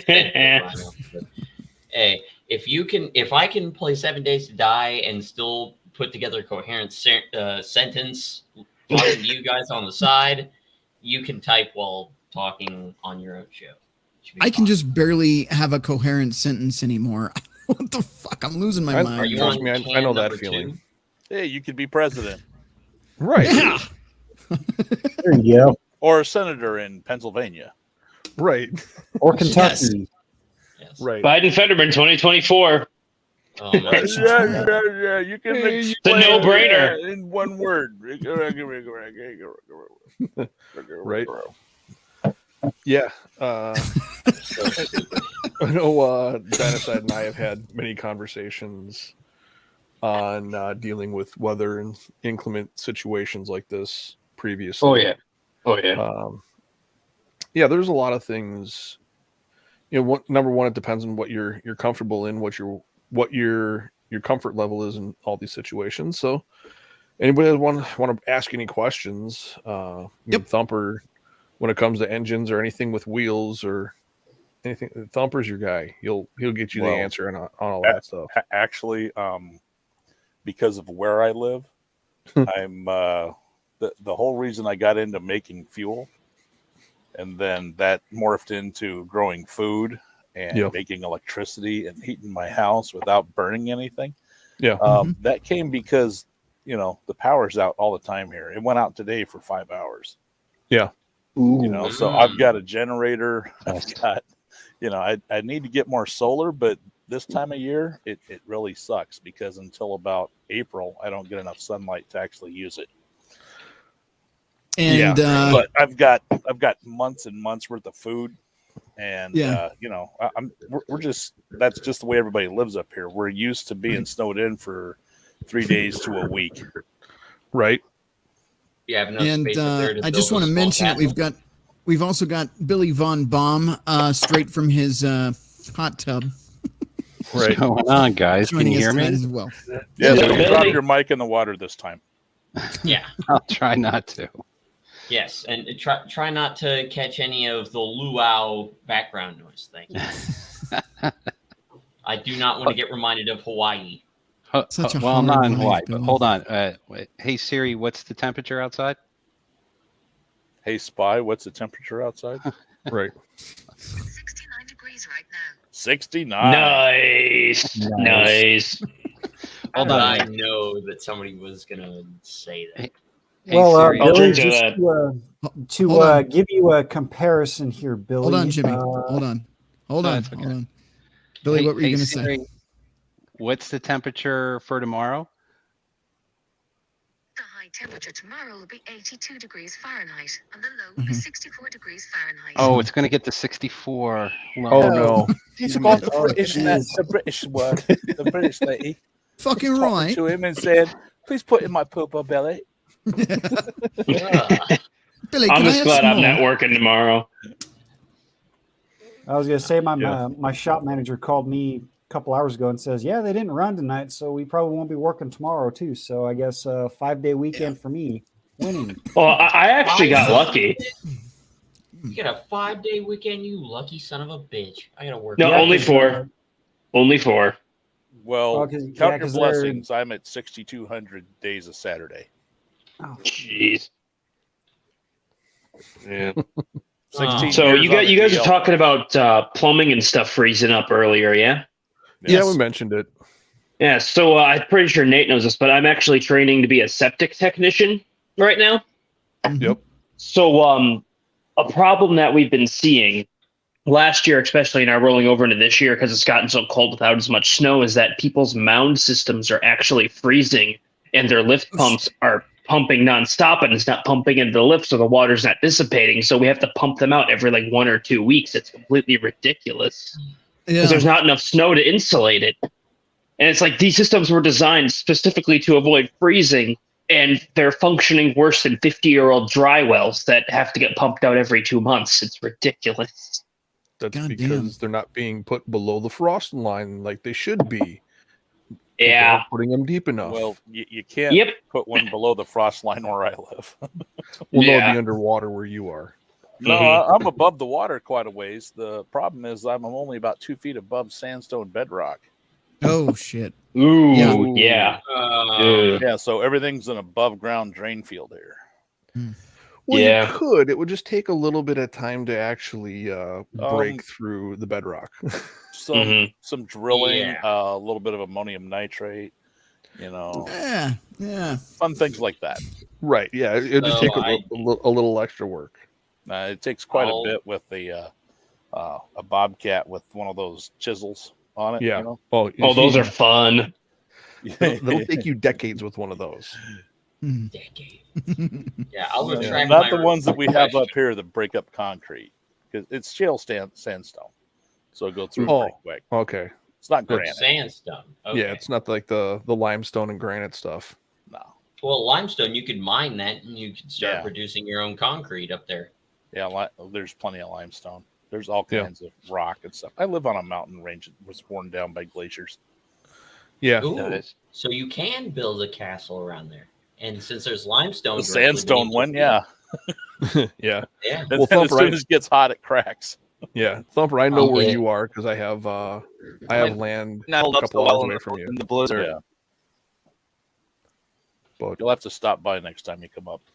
Yeah, I don't know when I'm coming up next. Well, why not tomorrow? Yeah, I'm booked with a bunch of other like family stuff the next couple of weeks. Probably, I'm thinking maybe April or May, but we'll have to stay in touch. Yeah, that would be cool.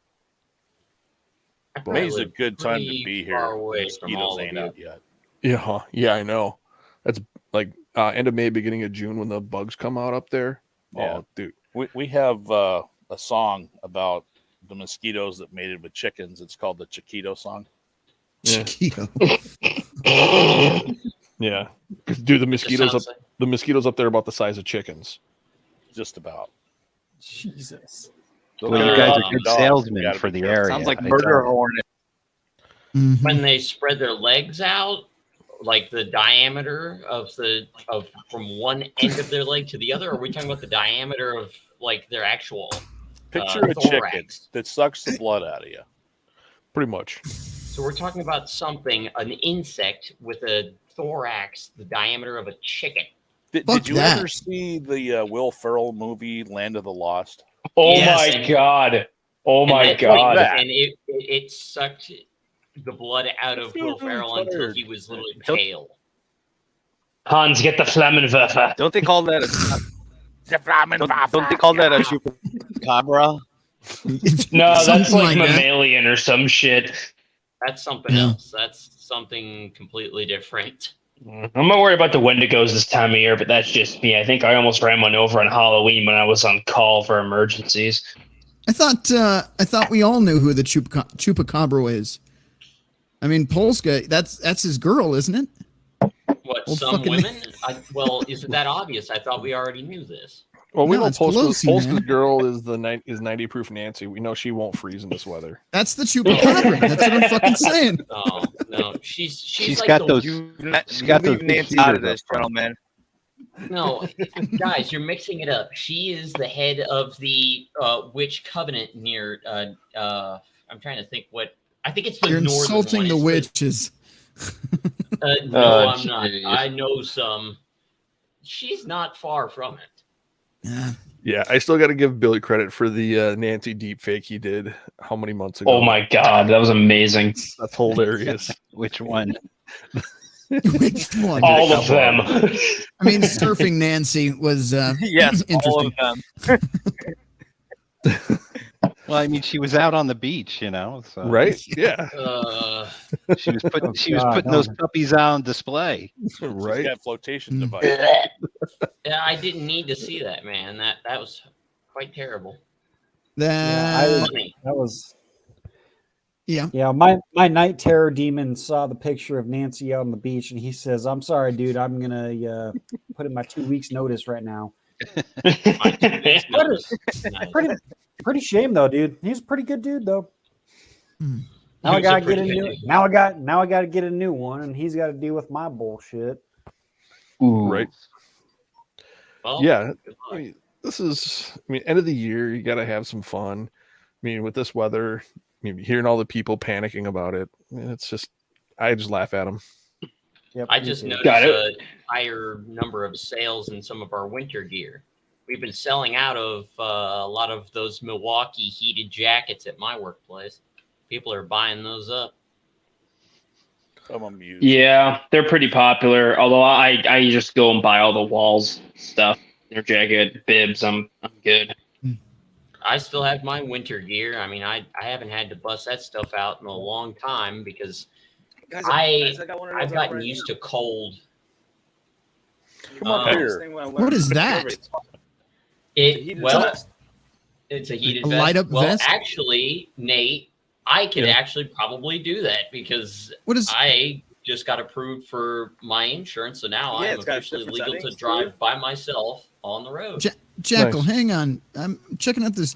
What is that? Like, it's a flashlight or what is that? Heated vest, he said. That's a heated vest. So it's cooling It's a heated and vest. heating? No, It no, looks like it's it's a just cool- a heated vest, but it has 3 different temperature settings. Yep, that's cool. Okay. I was gonna say if it had cooling the blue and is the heating, man. the coolest one. Gotcha. Yeah, my yeah. my shop manager, he's got a jacket like that. They just come in little battery packs. You just charge them up, plug them in, put them in there, and then you're good to go. That's badass. My winter gear shit. I've got. I mean, this jacket on with my hoodie. Actually, I got a bigger one. That's what she said. Yeah, Jeez. If she says that, that's when it's time to walk off. Yeah, the you lawn. run. Soldier Girl has a bigger one, don't you, sweetie? Oh my She'll be gosh, commenting in the yikes. chat. Yeah. Yeah, but these power cells you buy for them, they're great. Like this one is like 13,000 amps. So this one will go for a whole 8-hour shift on the road. Hell yeah. Nice. Where did you pick cuts through that wind like jacket up nobody's at? business. Did you get the jacket online? Actually, you know what? I paid. Yeah, I picked it up online from like but you know what? They come in China, so you got to do a chart conversion rate. Like I normally just wear a medium. This is like a is like a double X. Yeah, double XL. Yeah. Yeah, you gotta remember, you gotta factor in the one that I got American couldn't even fit like a tiny a woman, you know. Right. And then the battery packs you just buy separately. They're not that expensive at all. I think the vest itself was like $35, and the battery packs were like $15-$20. I doubt they'd have one big enough for me. I'm gonna have to invest in one of those. Damn. You're not that fat. That's pretty cool. Thumper. There's no way. No, I'm huge. I'm not that fat. I'm huge. Yeah. Thumper's Muscle bound freak. Yeah. Yeah. Ah, the total opposite of me. I'm the skinny kid. Yeah. Eat some steak, damn it. You know how expensive it is for me to do that here? Eggs and ham. Yeah. Yeah, there you go. Eat a lot of eggs. That I can afford, but the thing is, it's breaking that training of just eating twice a day. I've done that. Well, that's what I do, and I'm making gains pretty good. I mean, with Nate's advice, I've been getting pretty good progress for the past month. Oh yeah. Well, I've been working out like 5 times a week, an hour and a half a day. It's fucking amazing. But I digress. Well, if you want to get really big, really fast, what you do is you pick up, get you some 5-gallon igloos. You get 4 of them, and you fill them with something heavy, water, rocks, doesn't matter. And then you hoist them, 2 in each hand up to your shoulders, and then you run up 3-4 stories and do that like, I don't know, 30, 40 times every day. Damn. Oh, you'll get big in a hurry. Oh yeah. Hell yeah. Oh yeah. Yeah, thing I is would not to die get big, probably it's on just the to build 3rd strength. round. So You'll get strong, trust me. You'll hurt for about a month or 2. Well, you won't be able to pick up 2 of them in each hand for a while. Actually, that's another question for you guys. Not so much gains, but what is your recommendation for quick fat loss? What would you guys recommend? I do the Auschwitz diet. Yeah, That's what I did. harsh. That's very harsh. I'm way too sober for that. Oh my! I got another drink. Holy shit! Yeah, I've been doing that since sophomore year in high school. I just stopped bringing lunch to school. I only ate breakfast before I went to school, and then dinner when I got back. Pretty much. Yeah, that's what I did in wrestling. Yeah. Hey, it's cheap. Yeah, damn right it's cheap. Yep, that's why I did it. I thought, I'm getting tired of having to carry an extra bag to school because I got to carry my fucking lunch. And it's expensive to buy food from the school. report. Oh, how I shitty would it just was, like, so. I would get like so hungry that I'd be like, got to do something. So I'd take one saltine and I'd put some mustard on it. Oh, Right. And then I would eat that and it would like cure all the hunger pains. And my body would be like, yeah, now we can burn more fat. And I'd like lose 40 pounds in a month with the wrestling workout and stuff. No shit. yeah. Wow. That's pretty. Well, I noticed that It's not the healthy. weight- It fucks you up. No, later it's in not. life, I'm trust me. sure. Yeah. The smartest way to do it is look at when you eat, and narrow down the window that you eat within. Let's say you have the first thing to eat at like 7 in the morning, and then you eat multiple times throughout the day, and you stop eating at 7 at night. What you want to do is narrow that window. Eat at from 8 till 6, and then from 9 to 5, and narrow that window, narrow it, narrow it, narrow it.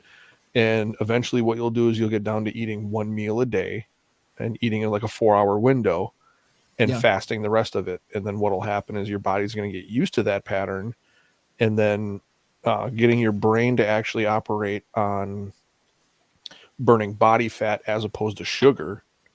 That'll actually help your body operate a little bit more efficiently, but you'll start burning body fat like no tomorrow. You'll just Also, that 18-hour window, doesn't that start putting you in to ketosis at that point? Yes, it does. As well? Yeah, it does. Yes, Yeah, it does. that doesn't work for me, but it works for other people really well. Yeah, but talk to your doctor before you do that. Right. Well, and then But basic my advice- doctor told me to get the jab. Oh, fuck the doctor then. I mean, never mind. We're still on YouTube. We're still My on fiance would not be happy if I did that. Okay. We are still on YouTube, gentlemen. So we got to be careful about that. We're just going to dodge certain comments and conversations. I would add to that the shortening of the window and having that meal of your day. I mean, if you're really fucking struggling, you're gonna have to fucking work out too. It's not just don't eat. You're gonna have to fucking work out, man. Yeah, you have to burn more calories than you take in. Yeah. What was it? Bill Burr said if you eat your way in, you're gonna have to walk your fucking way out. Absolutely true. Yep. So like Pop says, Tourette's to the elbow, man. Not good. Yep. Nope. Unless you're sitting in a hot tub like Billy. Damn right. No, what I noticed was when I stopped taking lunch to school, I wouldn't feel sluggish in my afternoon classes. Because if I took lunch to school and ate lunch when everybody else did around noon, my afternoon classes, I would feel sluggish and kind of drowsy.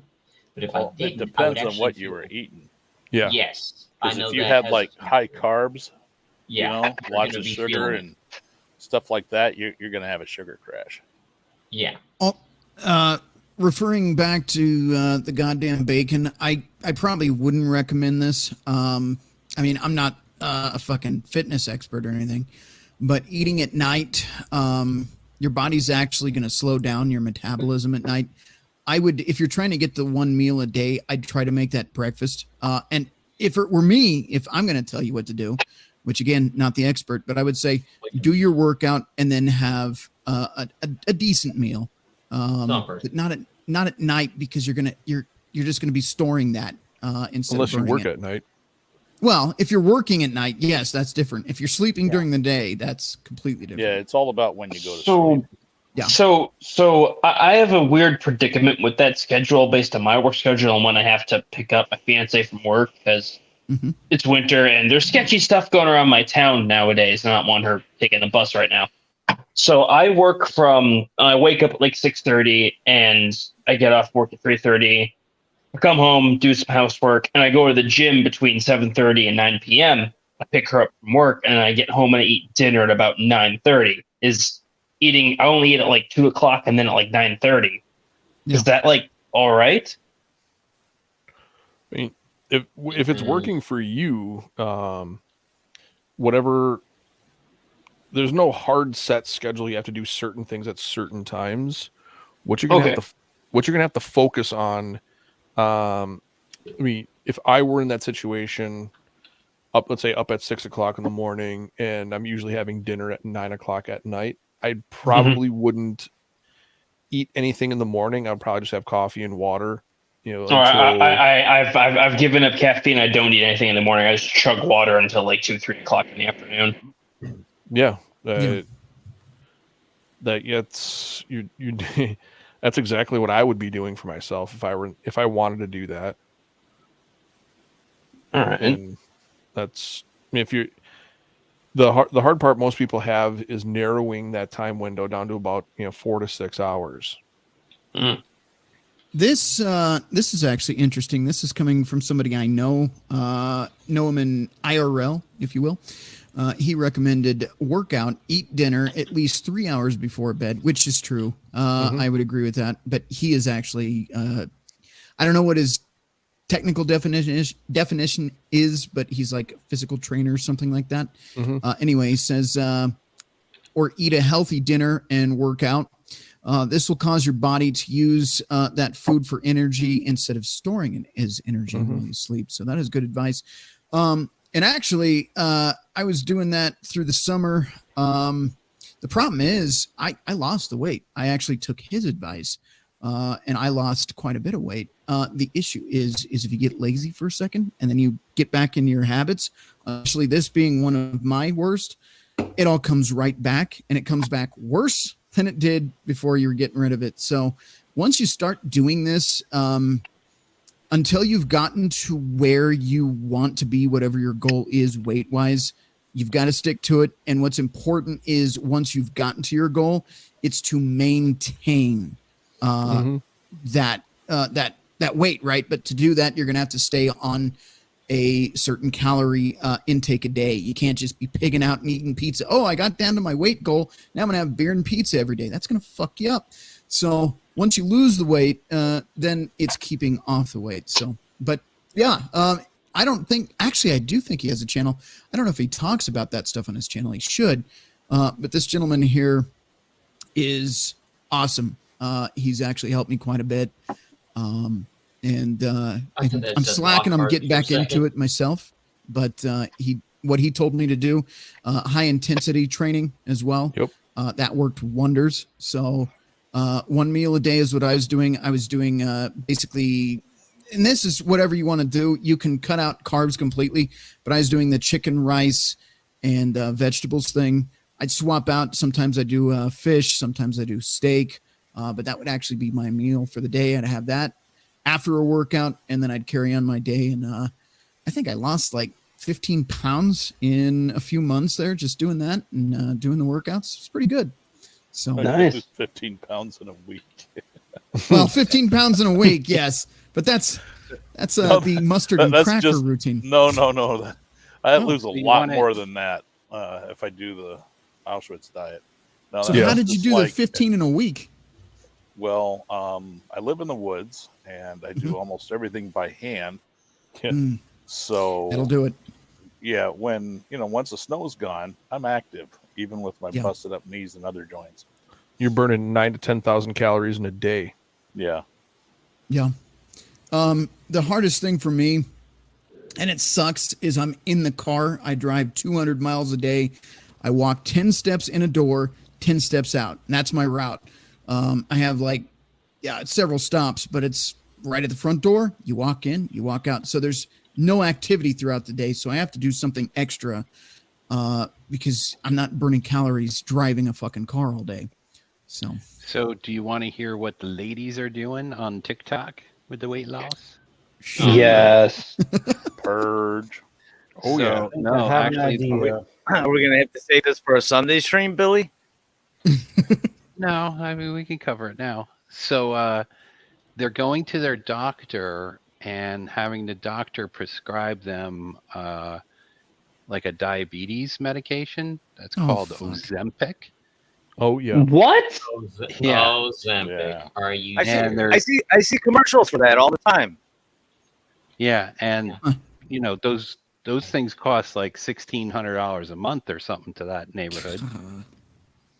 But it's become such a fad that people who really need it can't get it. Right. Mm-hmm. Wow. Well, that's fucked.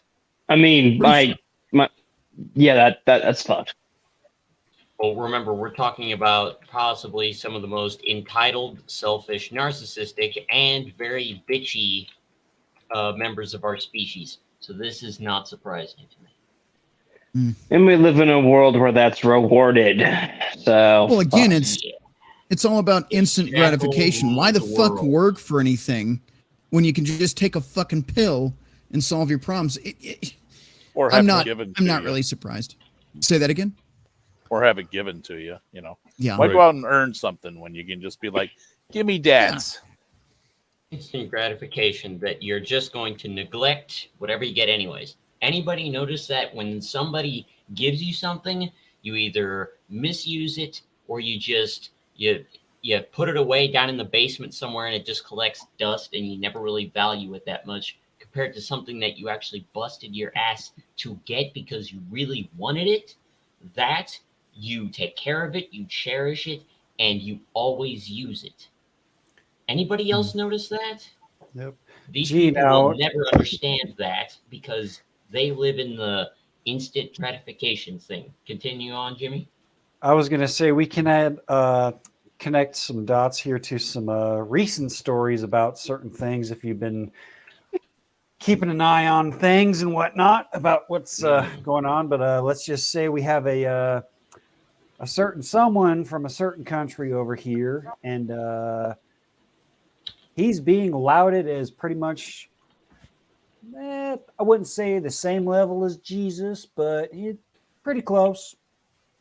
Pretty close. But me, I prefer if he did that sudden and unexpected thing that's been going around these past couple years. If he's Are you talking about Canada, Jimmy? No, I'm not talking about Canada. I'm talking about the leader of the country that's been involved in the certain thing that's been going on for the past about 9 or 8 months. Yeah. Oh yeah. AK versus AK friendly fire. Got it. Also, Yeah. Nathan, when you get to the point where you're starting to do those videos, please let me know because I will direct our viewers here over to you.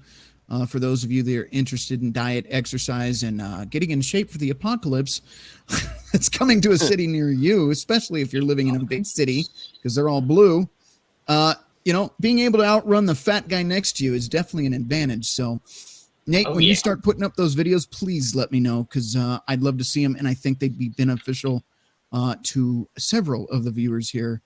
So, yeah, let me know. Absolutely. Well, I'm doing my workout, 16-ounce curls. That's The zombies got a long way to walk to get to me. Fair enough. Yeah. And they've got a lot of steel and a lot of hatred and flaming anger to get through to me. Well, I know the area where Thumper is, and to give you a rough idea, go to the middle of nowhere, take the second left, drive for about another hour, and then take the first right. Yeah, the sandhills are almost as bad, but there's more trees here. Yeah. Well, a Thumper, decent amount of tree cover is useful if you want to keep steel. Thumper, you and you know where my place is. I know roughly where you are. Yeah. And I think most people don't understand when you and I talk about being in the middle of nowhere. I mean, most people don't understand that. Yeah. Where if you get out of your car and you walk into the woods and Literally you don't know which way is north, mm-hmm. it could be 300-400 miles before you see anything other than damn trees. Yeah.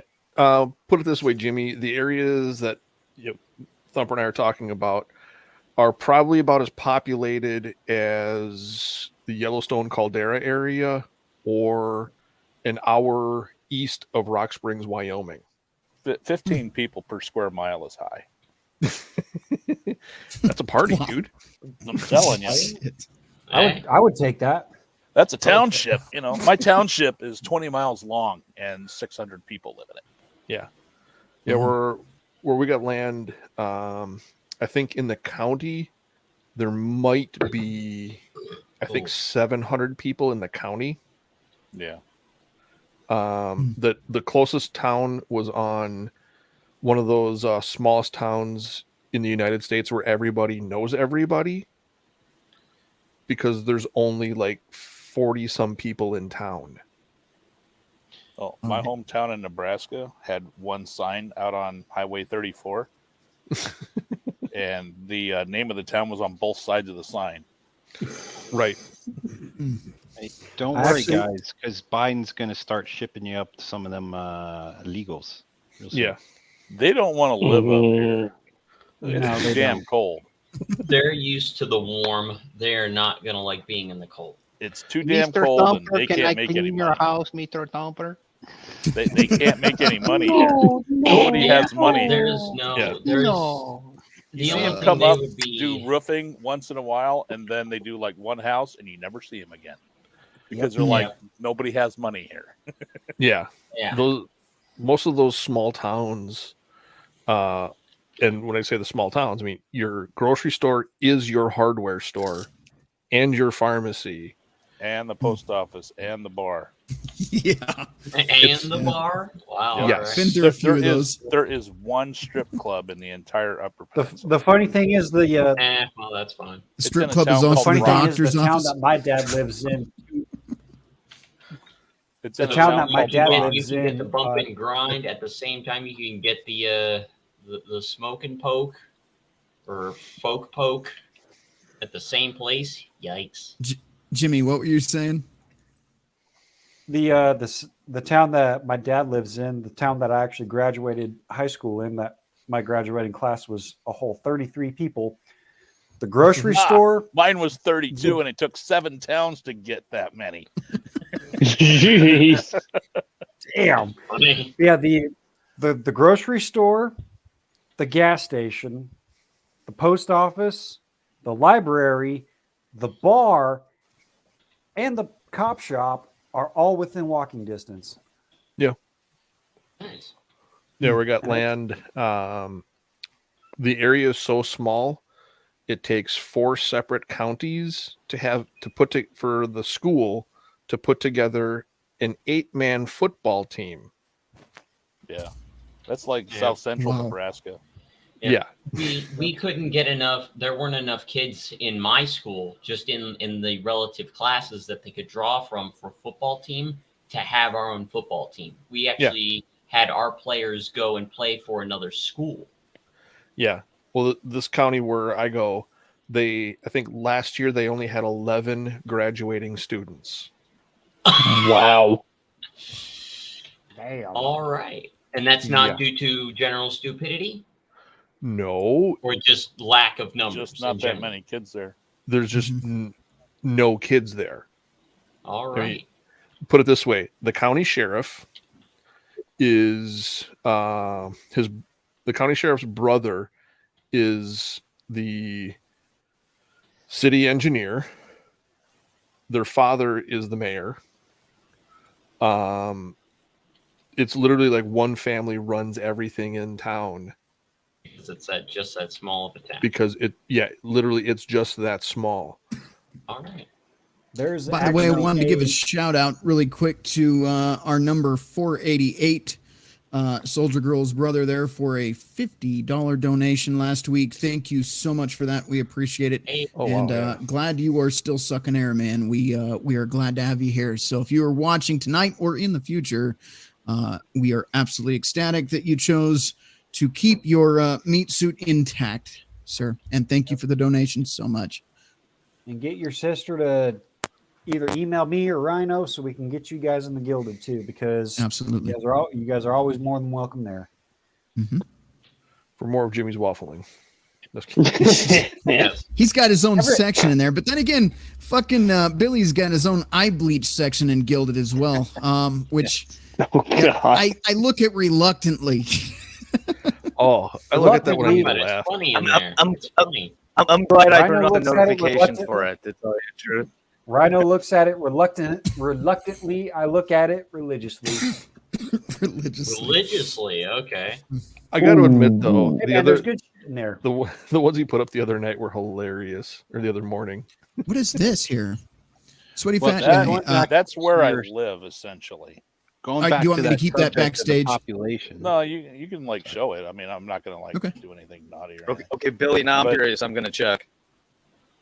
But so you're going way, back you're to the way too population close to the situation. water for my liking. We're talking. That's way too close to water. Yeah. this Billy, is what the were you biggest saying? town. Hang on, just for a second, Billy. What were you saying? No, I was just saying about the population situation, like being somebody from the Gen X era, as we were the lowest population in the last, however many years, Right. since the greatest generation, really. And so when like we were all kids in that generation, unless you lived in a city, everything was not as populated. Yeah. Yeah. I mean, even if you were in the suburbs, not living out in the middle, where Thumper is, it was there wasn't as many people. And what's funny, we're talking around Christmas time, and with Polska in the chat, the where they shot what's that movie with the kid, Home Alone. Yeah. That was shot mostly in a high school that was closed because there wasn't enough kids to fill it, and it was No like shit. in the Chicago area. No, you're not talking about a Home Alone. You're talking about not Fast Times. The one where Broderick, Ferris Bueller's Day Off. No, well, Or, that or might have was been it shot. Breakfast Club? No, Home Alone was shot in a high school. No, I'm sorry, not in Chicago, but like in the Illinois area somewhere. Yeah, it was shot in Glendale Heights, if I'm not mistaken. It's Okay, way up, that way was up shot- north suburb. All the inside shots of the house were all done in this high school because they didn't have enough kids to put in the high school. Now there's like it's a functioning high school again. Yeah. Right. But back then there wasn't enough people to keep the high school going. So Thumper, you are literally not kidding when you say you're in the middle of nowhere there. Yeah. Because I'm not we got seeing highways much. that crisscross it, and then Yeah. it's just like hills, lakes, Yeah. swamps, trees, just Yeah. trees, and more trees. Mm. And over here, this is the scenic stretch. It's kind of famous. This is where everybody just like decides that they're going to go, as fast as you possibly freaking can. The most dangerous thing on this stretch of highway is deer, Right. Oh. because it is arrow straight and it goes almost 100 miles. Oh, Yep. That's a bad time. oh well. Yeah. But, Bambi starts in goes Singleton splat. and just keeps going all the way to Newberry. How many And Billy, lanes? I actually did not know that. So interesting movie trivia there. I'm sure Blake would have known that. Probably. Yeah. The captain knows all that fun stuff. Somebody asked you how many. That's right. It's Highland Park is the town where it was all filmed in. Yes. Well, okay. So Polska, you're saying Well, I've in been chat down there.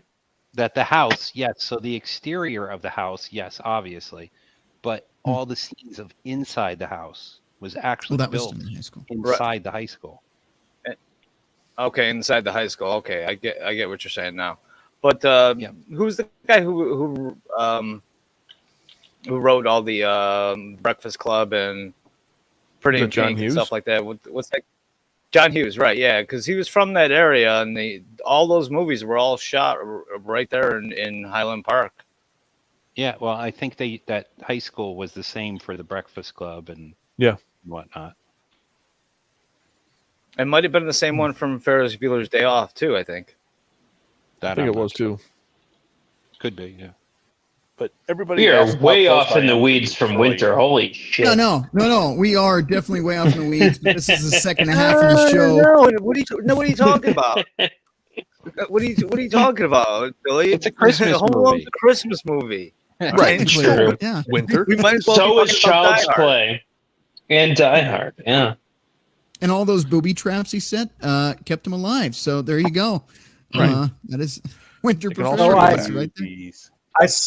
Based. I'm What? gonna make a short stack of waffles here. So I saw a meme the other day. Hold on. When it comes to you, Oh, sir, 2 sec. your short 2 stack seconds. is limited to 2 waffles. 2 waffles only. One question, 2 waffles. Oh man, Who waffles would sound win? good. Who would Yes, win? they do. The Predator or Kevin McAllister? Predator. Predator easily. The Predator easily with that plasma cannon. It would burn right through any wall in the house and then through him. And he can't hide because he has the seismic sensor. My follow-up question is, wait, how much time does Kevin have to hold on. prepare? Wait. Polska, what were you going to say? I was going to say, it looks like Jimmy has a rebuttal. Okay, that's a good one. How much time does Kevin have to prepare? I don't know. You know what? It could be a dead heat on this one. It's going to be a stalemate. I'm just saying it would be a close one. Either way, the entire area is going to get fusion bombed. Right. Yeah, because Wayland Yutani Corp doesn't want any of their potential experiments getting found out. Now, just enter Gary Busey. That was a good reference. Now we're going to bring let me add just one more waffle to this stack. How hilarious would it be for the Predator to open up a door, slip on some Legos, fall through a 30-foot hole in the floor, get impaled by a pipe.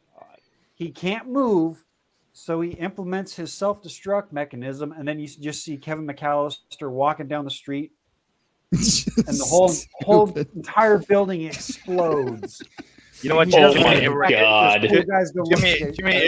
it writes itself. It writes itself. It's genius. Yeah. Mm-hmm. Yeah. Well, then it All comes right. down to the Predator, because that has been our one in the waffle moment.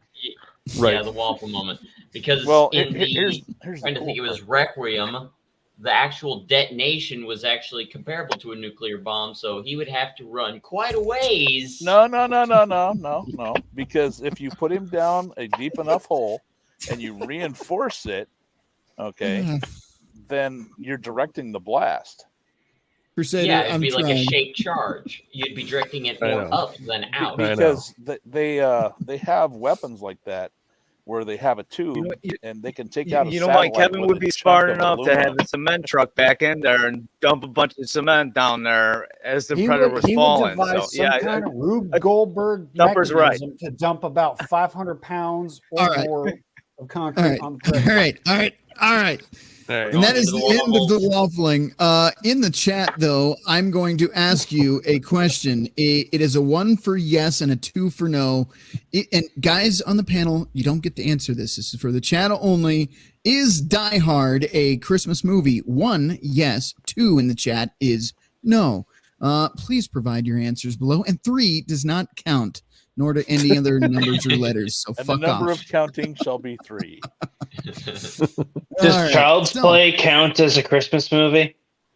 We are only focusing on Die Hard right now. Got it. Does Pop's ex's sex tape count as a Christmas? Oh Jesus fucking! Allegedly. That I thought that was just barnyard fun, but wow. Wow. Did it just get dark in here? It got real dark. It's been dark since I logged on. Did Basketball American just show up? Right. Wait a minute. Is that Brittany? Oh, I didn't think she got back from Russia yet. Well, it's been fun seeing you guys on YouTube. I have enjoyed my time on this channel. We probably won't be here tomorrow, so thanks, Jackal. Right. All right. So now that we are nearing the end of the show, we're gonna put this on another pretty little bow to wrap this all up. Any final tips and advice and or questions from you in the chat or on the panel about surviving the Arctic blast? Any other points? Be smart and think things through. I've got one. Dinosaur. Always make sure that when you buy a good pair of winter boots, you test them. I had bought a pair of like $150 nice winter boots. I had worn them when it was a little warmer just to break them in, you know.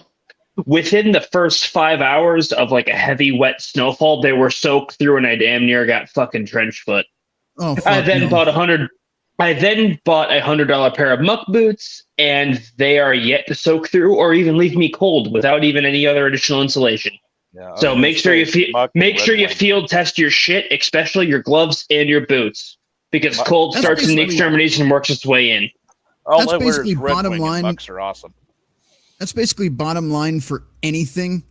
If you're packing any kind of gear, first of all, make sure it works, flashlights, all that. Make sure the batteries are good to go, but know how to fucking use it. And I know we talked about this earlier in the show, but again, if you're going to pack it, know how to use it. Okay? Bottom line. Mhm. Yep. And honestly, in my opinion, I mean, this is a little controversial, but boots are probably one of the most important things you can ever buy. Oh, Whether it absolutely. be- Whether it be cold weather, sub-zero weather, summertime weather, whatever kind. If you're walking, you're using your feet, and you don't want to fuck them things up. Mhm. Just Because saying. in Vietnam, you take care of your feet, and they'll take care of you. Yeah, if your feet are offline, you're offline. You're fucked. Don't do something stupid like getting killed. Which- I hope yeah. I don't disappoint him. Which also reminds me, if you like watching those outdoor survival episodes like Bear Grylls, all right, the first, you Man only have to versus watch Hotel? 10 seconds of the show. 10 seconds of the show. Whenever possible, shelter in place. There you go. That's your answer, especially in these weather conditions. Now, some of those shows, yeah, how to get out of off the mountain or something, sure. But when it's -8 here right now. I don't know what wind chill is. But if your car is stuck on the side of the highway, don't be a fucking MacGyver and think you're going to figure out a way to get to the next town to seek shelter. Just fucking stay there, will you? No. The best thing is if you happen to slide off the road and end up in the ditch, Mm-hmm. that sucks. You can't move, can't get out, Yep. but your car still runs. Best thing to do, get out, clear the exhaust pipe of Oh, all yeah. instructions for all of that so you can at least keep the car running and have your heater on, or keep a that 70s show car kit. Get you a candle, get you an empty tin can, kitty litter. Let the snow, you light the candle, put it in the can, let it melt around the snow, around the back of the tires or the front tires, and then throw the kitty litter on there for some traction. Try to get out. If you can't get out within, I would say 20 minutes, just get back in the car, wait, call someone. Yeah. But the Keep worst thing you can do is abandon that vehicle and start trekking it somewhere. Yep. Just a bad fucking idea. Now, if you can get your car out, like he's saying, that's fucking awesome. I've seen, I don't remember how to make it, but there's some people that have made a rig that'll actually pull themselves out. It's basically making a winch without a winch. I've seen a few videos where they use their axles to do it, but I'm not sure how to do it. You can look that up on your own time. And by the way, I'm not giving you advice because if your shit breaks, it's not my fault. But there are videos out there that teach you how to do that stuff. Yep. I mean, hell, even carrying an 8-inch 2x4 and some ratchet straps. Yeah, Put you know what, put those, Jimmy, put those on your tires and just. Yeah, I mean, I've seen people do it like that too. It's going to make some noise and it's probably going to fuck some shit up, but your car's going to get unstuck and you're not going to be stuck in the ditch for however long. You know what? And here's another thing, guys. Whenever you see these big fucking weather events that they're always pushing on the Weather Channel and stuff like that, these huge fucking things, right? It's climate change, panic, fear, right? They're just throwing more fucking bad shit at you. Just use common sense, just like Nate says. Have whatever supplies you're gonna need. You know what? They're calling for like 16 inches of snow here. All right, we'll probably get 6 or 8, which is nothing for the city.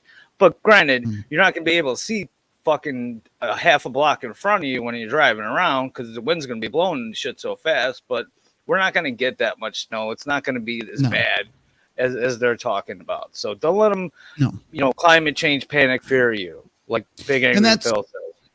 That's absolutely right. I imagine this is going to be a cold fucking night and it's going to pass. No big deal.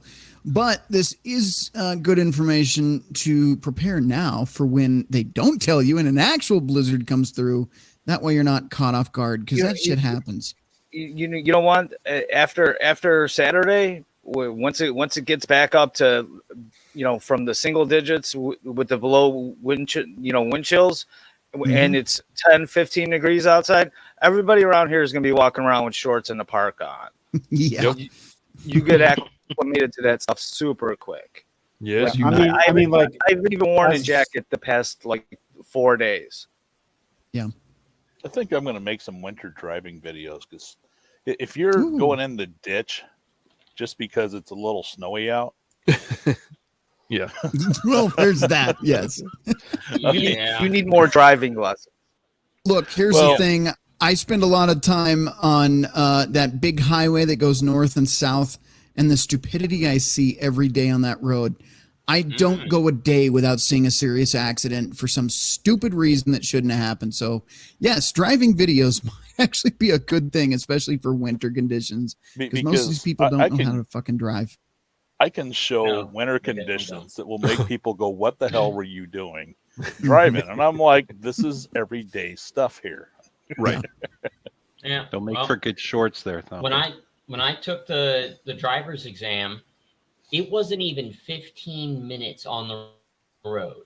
And all we did was just a quick spin around one portion, not even completely through a subdivision, but we encountered one stop sign, one intersection, four-way intersection, the same one twice, and just did a short loop and then back to the campus. Yeah, they let anybody have a driver's license and anybody be breed. So there you go.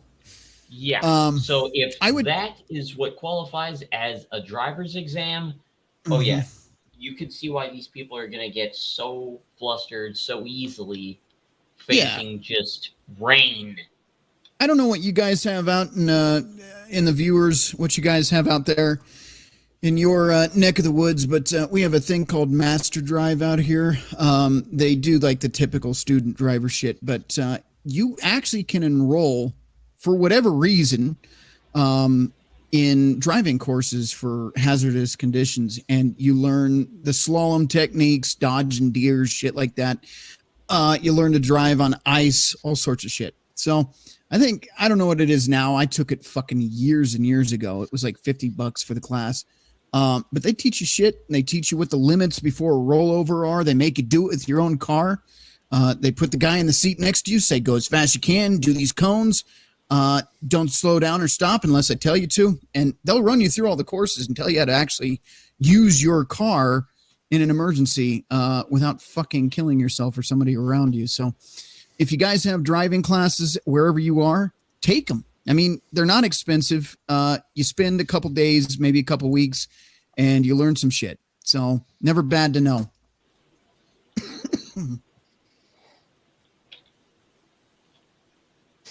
All right, there's dead air. What about you, Billy? I know you're living the rough life right now. Nobody disagrees with you, Rhino. Oh, you want my suggestions? My suggestions is go somewhere warm during the winter. Yeah, that's my first suggestion. Yeah, just run away from your problems. Be like Andy Dufresne, like in the Thumpers profile picture, and just crawl away from it. That's exactly what I did. Must be back till January. So, but my other suggestion is we're talking about like being stuck in the car or having to walk. Get something for your house if you're stuck in the house and the heat or the electricity goes off, or the gas if you're on gas for the heat. Have a backup heat like a kerosene heater or something to that degree. That would be my suggestion. Don't just rely on one source of heat. Redundancies for sure. Never rely on just one source for anything. Nope. Right. Hey, Rhino, the picture that I have shared is December of 2019. All right. Nice. There you go. Nice. That looks fun. There are 5 cars in that picture. I was gonna fucking say, where's the car? I can see. There's a truck here, a car here, a car here, a car here, a car back there, and there's one back here behind us. Nice. This was December. Yeah. This Wow. Before I built my lean-to right here, okay, this pile would get so high that I would have to go out and like throw ash on it to get it to melt so that it would actually come off the roof. Jesus. Yeah. Hey, we get a little bit of snow here. A little bit. Just a little. little bit. I'd I'd say take it so. if it means if I get seclusion, peace, and quiet, and people just mind their own business. I don't care. I'll deal with this. Fuck it. I'll build a sand fortress. Snow fortress. Man, I am not. I will say this though. If you ever do get snowed in, like your snow is completely covered your entire front door and your roof and whatnot, and the power does go out, you can always just dig into the snow and put your perishables or whatever you got in the fridge or in the freezer, put that in the snow. Works great with beer. Yeah. I've seen it done before. I've done it before. There you go. That was the first week of December last year. Wow. That looks about right. First week. Yeah. It's more snow than I have right now. I like the view here. Just nothing but trees. Talk about seclusion. Yep. If only that area wasn't a little too close to water for my liking, and it was a little bit higher on the, a little bit higher up on the ground. And I'm about 75 feet above the surface of the lake and a mile away from it. So it's going to take an asteroid strike or some sort of massive earthquake to give me a tsunami. Yeah. Well, what I sent to Blake yesterday, some sources on some stuff by Ben Davidson, within the next decade or so, we could see that potentially. Perhaps. But I don't think, gentlemen, we are reaching the end of the show. So what we're going to do is I'm going to ask you your final thoughts, and I'll let you know I am pretty certain we will be doing a Friday stream now. For those of you that have missed the regular stream schedule, I think Friday is going to be our regular time, and we'll just do some Christmas fun. It doesn't have to be anything serious or on topic. It's just going to be a call-in format, so we'll have fun. You guys, what's cool is, and I didn't know you guys could do that, but you can share photos, you can share videos. Those of you that regular callers are not going to have randoms doing that because God knows what'll happen. But if you guys have any spicy TikToks or anything you want to share that are YouTube friendly, anyway, we can go through that and have fun with those. Wait a minute. My God. What is that? What is that one? What is that sleek looking black? Is that a Chevelle? Challenger? Is it a GTO? No, that's a 68 Le Mans. That was in the end of April. Look at the snow on top of the cars back. 2020. Yeah. It looks like they've got like a pompadour haircut. That's after it melted. Like a marshmallow just sitting on top. Yeah, it's like a marshmallow pompadour. Yeah. Yeah, that was 2020. Oh my God. I like that car though. That car. Well, that one's on my channel. I turned it into a drag car, and I just got a title for it. It looks cool just by itself. It's gonna look really cool here shortly. Bumper's the door open on the one on the back truck, right? Yeah, that was a truck that got rolled. We parted it out. I ended up cutting it up with a bunch of Sawzall blades. That'll do it. Took all the good stuff off of it and scrapped it. Yeah, I can see there's some stuff missing off of the front there. Yeah, like the entire hood and the fenders. And possibly the engine, the whole block. Well, I took the heads off of it and put it on a 6-liter. The short block I don't trust because she rolled it. She got into some loose sand and flipped it on its top. Don't know how long it ran upside down. So right. That'll destroy the bearings. That'll do it. If you've got any scrap aluminum, copper, or steel, I'll take it. I'll melt it down. Well, I got all that. I got my forge and everything, so I'm not going to be like handing out all my resources. Right. Nathan in the chat, put a link to your channel in the live chat for us. He's a good dude. I've known him for years, so I trust that he's going to have some good content for us. But put the link to your channel in the chat so guys can check you out and subscribe. Guys, once he does so, please go over to his channel, check out his videos, give him a few likes, and if you like his content, please subscribe.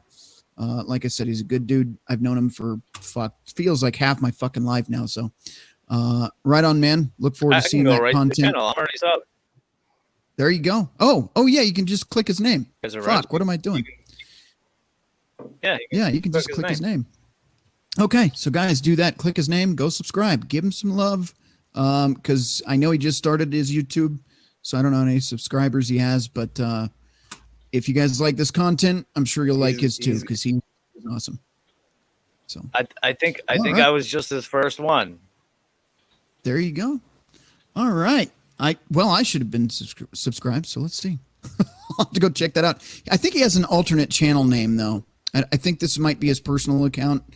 I think he has a name for his channel, something about, I don't remember, but he has a channel. So we'll see if he posts in the chat if it's different from that one. Yeah. And Polska will probably be his first wrench. Yeah. I probably imagine. Probably will. Why wouldn't I? And I don't think he's doing live shows. But if he does, yeah, Polska, that would be awesome to be a wrench over there too. Why not take over the fucking internet universe here? So let's see. This is what I see. Okay. I'm getting close. Ooh. Hell yeah. I'm up to some nice 2 pages now. Jeez, you've got a list. Holy shit. These are the ones I know about. Wow. That's pretty cool. Well, I got to know who's streaming and if I got to be there. I don't know how you keep track of that, man. An itinerary of what streams. I turn all the notifications on. Gotcha. But the one thing I always do is drop a like and say hi, and everybody appreciates that. So all you guys should be doing that. Even if you're not going to stay in the stream, just drop a like and say hi. Yep. It's the least you can do. So if you guys like any of the other channels out there, let's say you can't stay for 2-5 hours, whatever. Go over to their channels, give them a like. There's a lot of good channels out there. I'll name a few of the guys right now. Obviously, we've got Billy Von Baum. Thumper, you have a channel as well. Who else here has a channel currently? Polska, you have a channel. And Jackal's working on his. Jackal's working on it.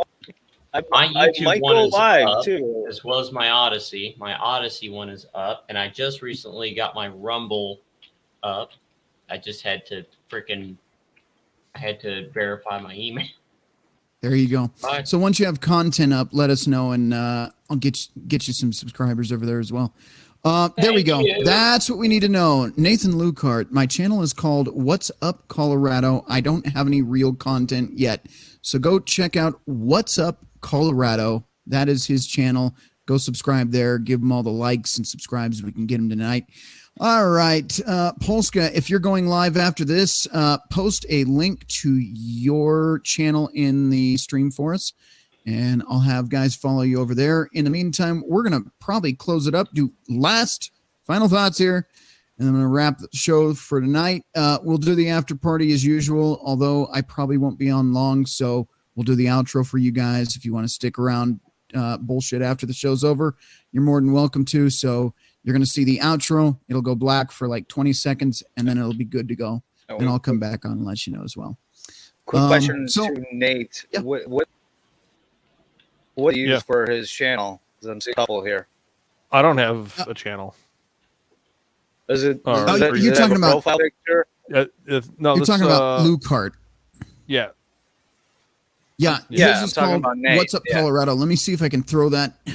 I'll see if I can find it while we're here. I see one with 12 subs on it that's got a profile picture on it. Or Probably, just a pic. Probably that one. Hang on. Because I'm pretty sure I subscribe to that. So, hang on. Let's take a look. Okay. It's going to be... I thought he said... It's got to be the one with the sunset, right? 13 subscribers, I think that's the one. Yep, that's the one. Okay, so I'm going to throw Okay. that in the chat for you guys. This is his channel. We got to put that there. Okay, boom. So go subscribe to him, and I'll post that on the screen here as well so you can see it. All right, guys, final thoughts before we get out of here. Crusader, I'll start with you. Think things through first. Absolutely. Hell yeah. All right, Jackal, your final thoughts. Train up. Make sure you get your body conditioned for cold. Like Nate said, it doesn't take that long for your body to adjust. Just take it one step at a time. Every time you go to take a shower, lower the temperature. If you're that daring, turn it all the way down to the lowest setting you can get without turning the water off, and see how long you can keep yourself from shivering. Quick hint, take deep breaths. Your body's going to want to shiver and basically clench up. Don't let it do that. Force yourself to take a deep breath, hold it for 4 seconds, exhale. You keep doing that, your body is going to get used to the cold. And when you step out of that cold water, you get into just regular temperature air, it's actually going to feel like it's hot. So just do that. Get outside. Be out in that cold anytime you can. See what you can achieve out there without a jacket on. Don't kill yourself or give yourself hypothermia, but train your body to get used to those temperatures. All right. Billy Von Baum, your final thoughts this evening.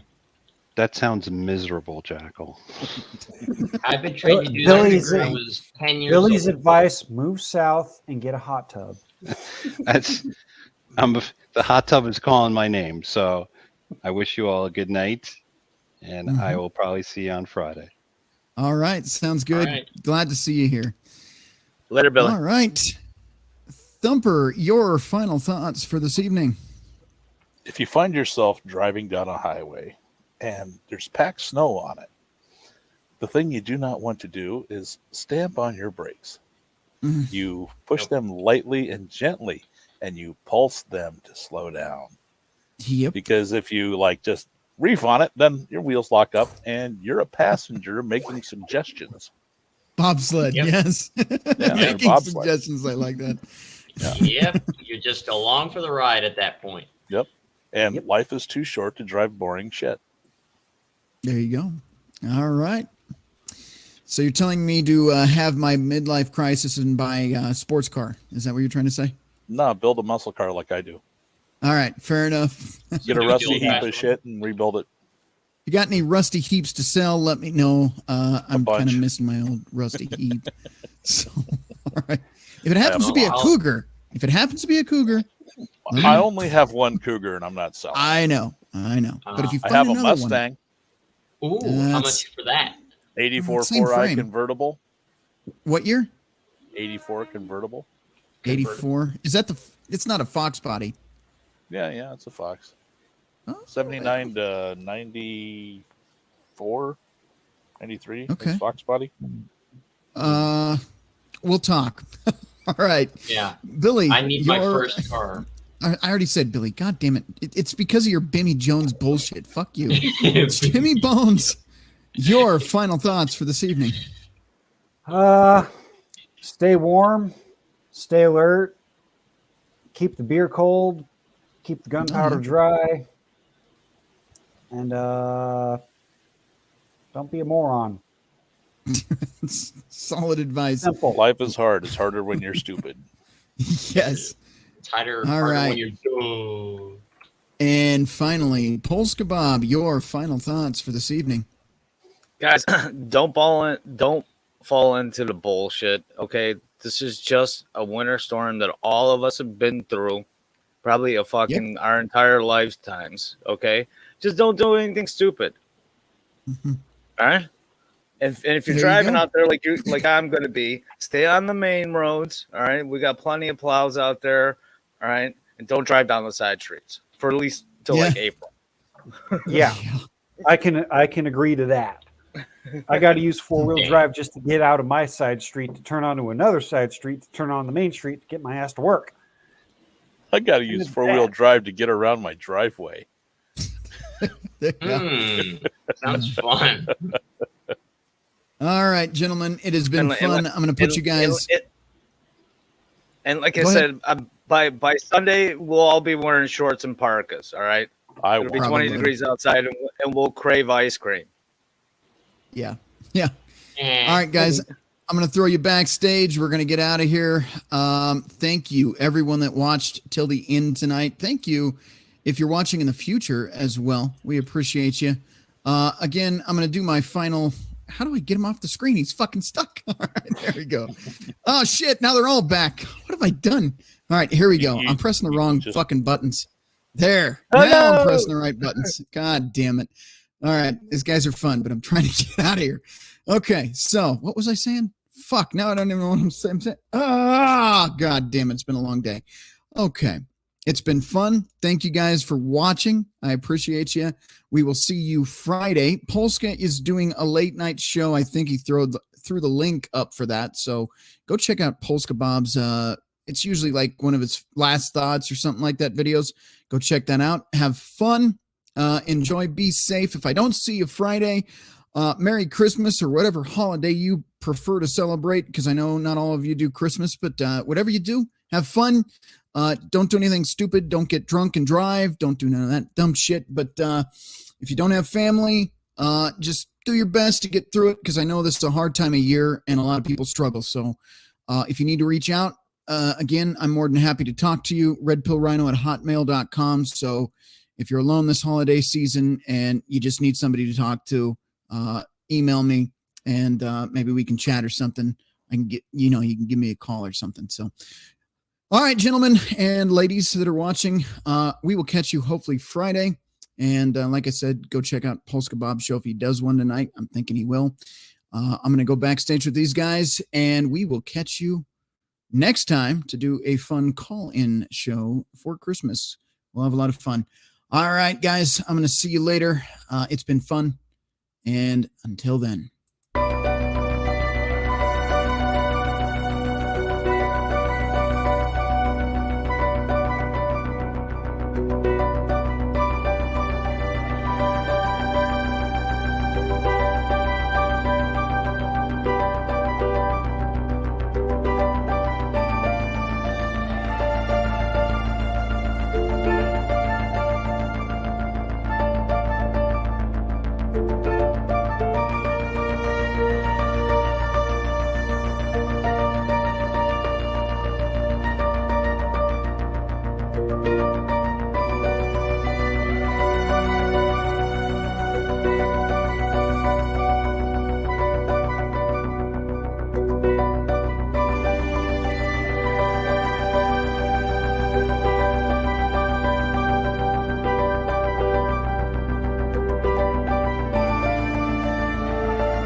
We are the arbiters of this society. Repeat after me.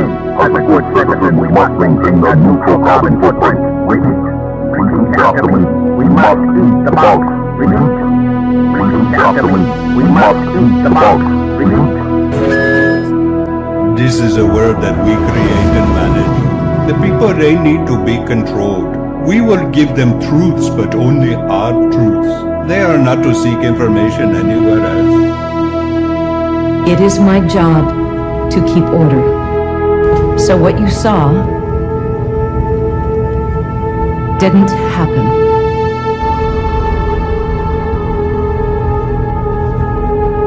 Erase everything.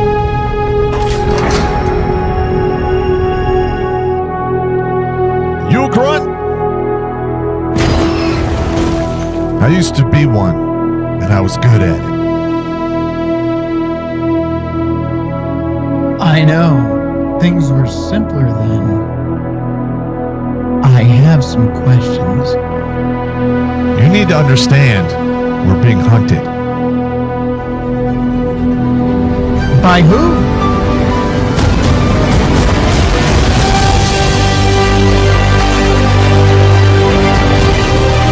Bring him to me.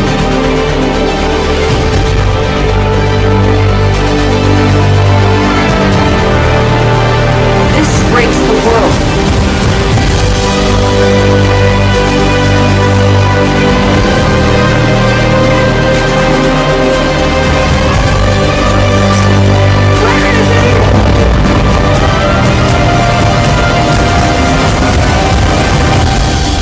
Your story isn't over yet. There's still a page left.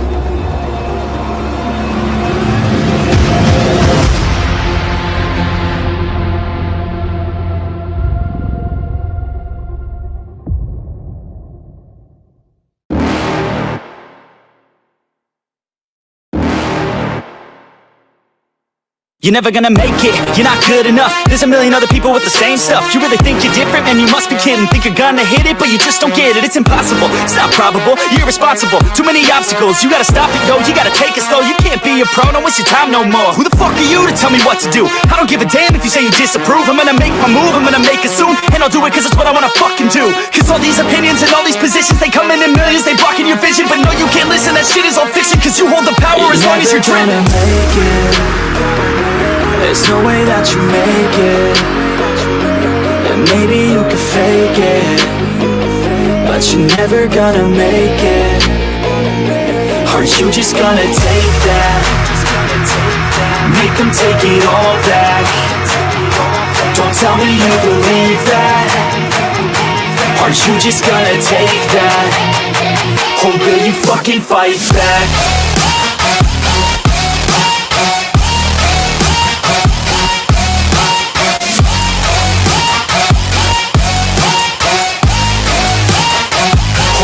Fucking fight back.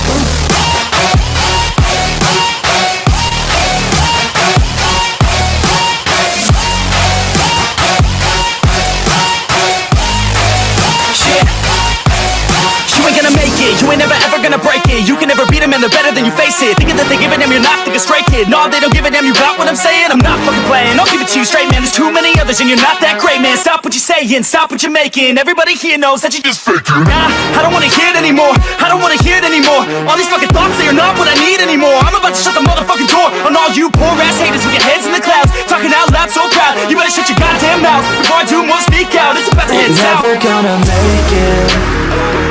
There's no way that you make it.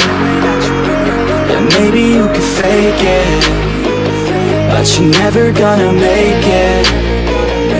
Are you just gonna take that? Make them take it all back. Don't tell me you believe that. Are you just gonna take that? Or will you fucking fight back?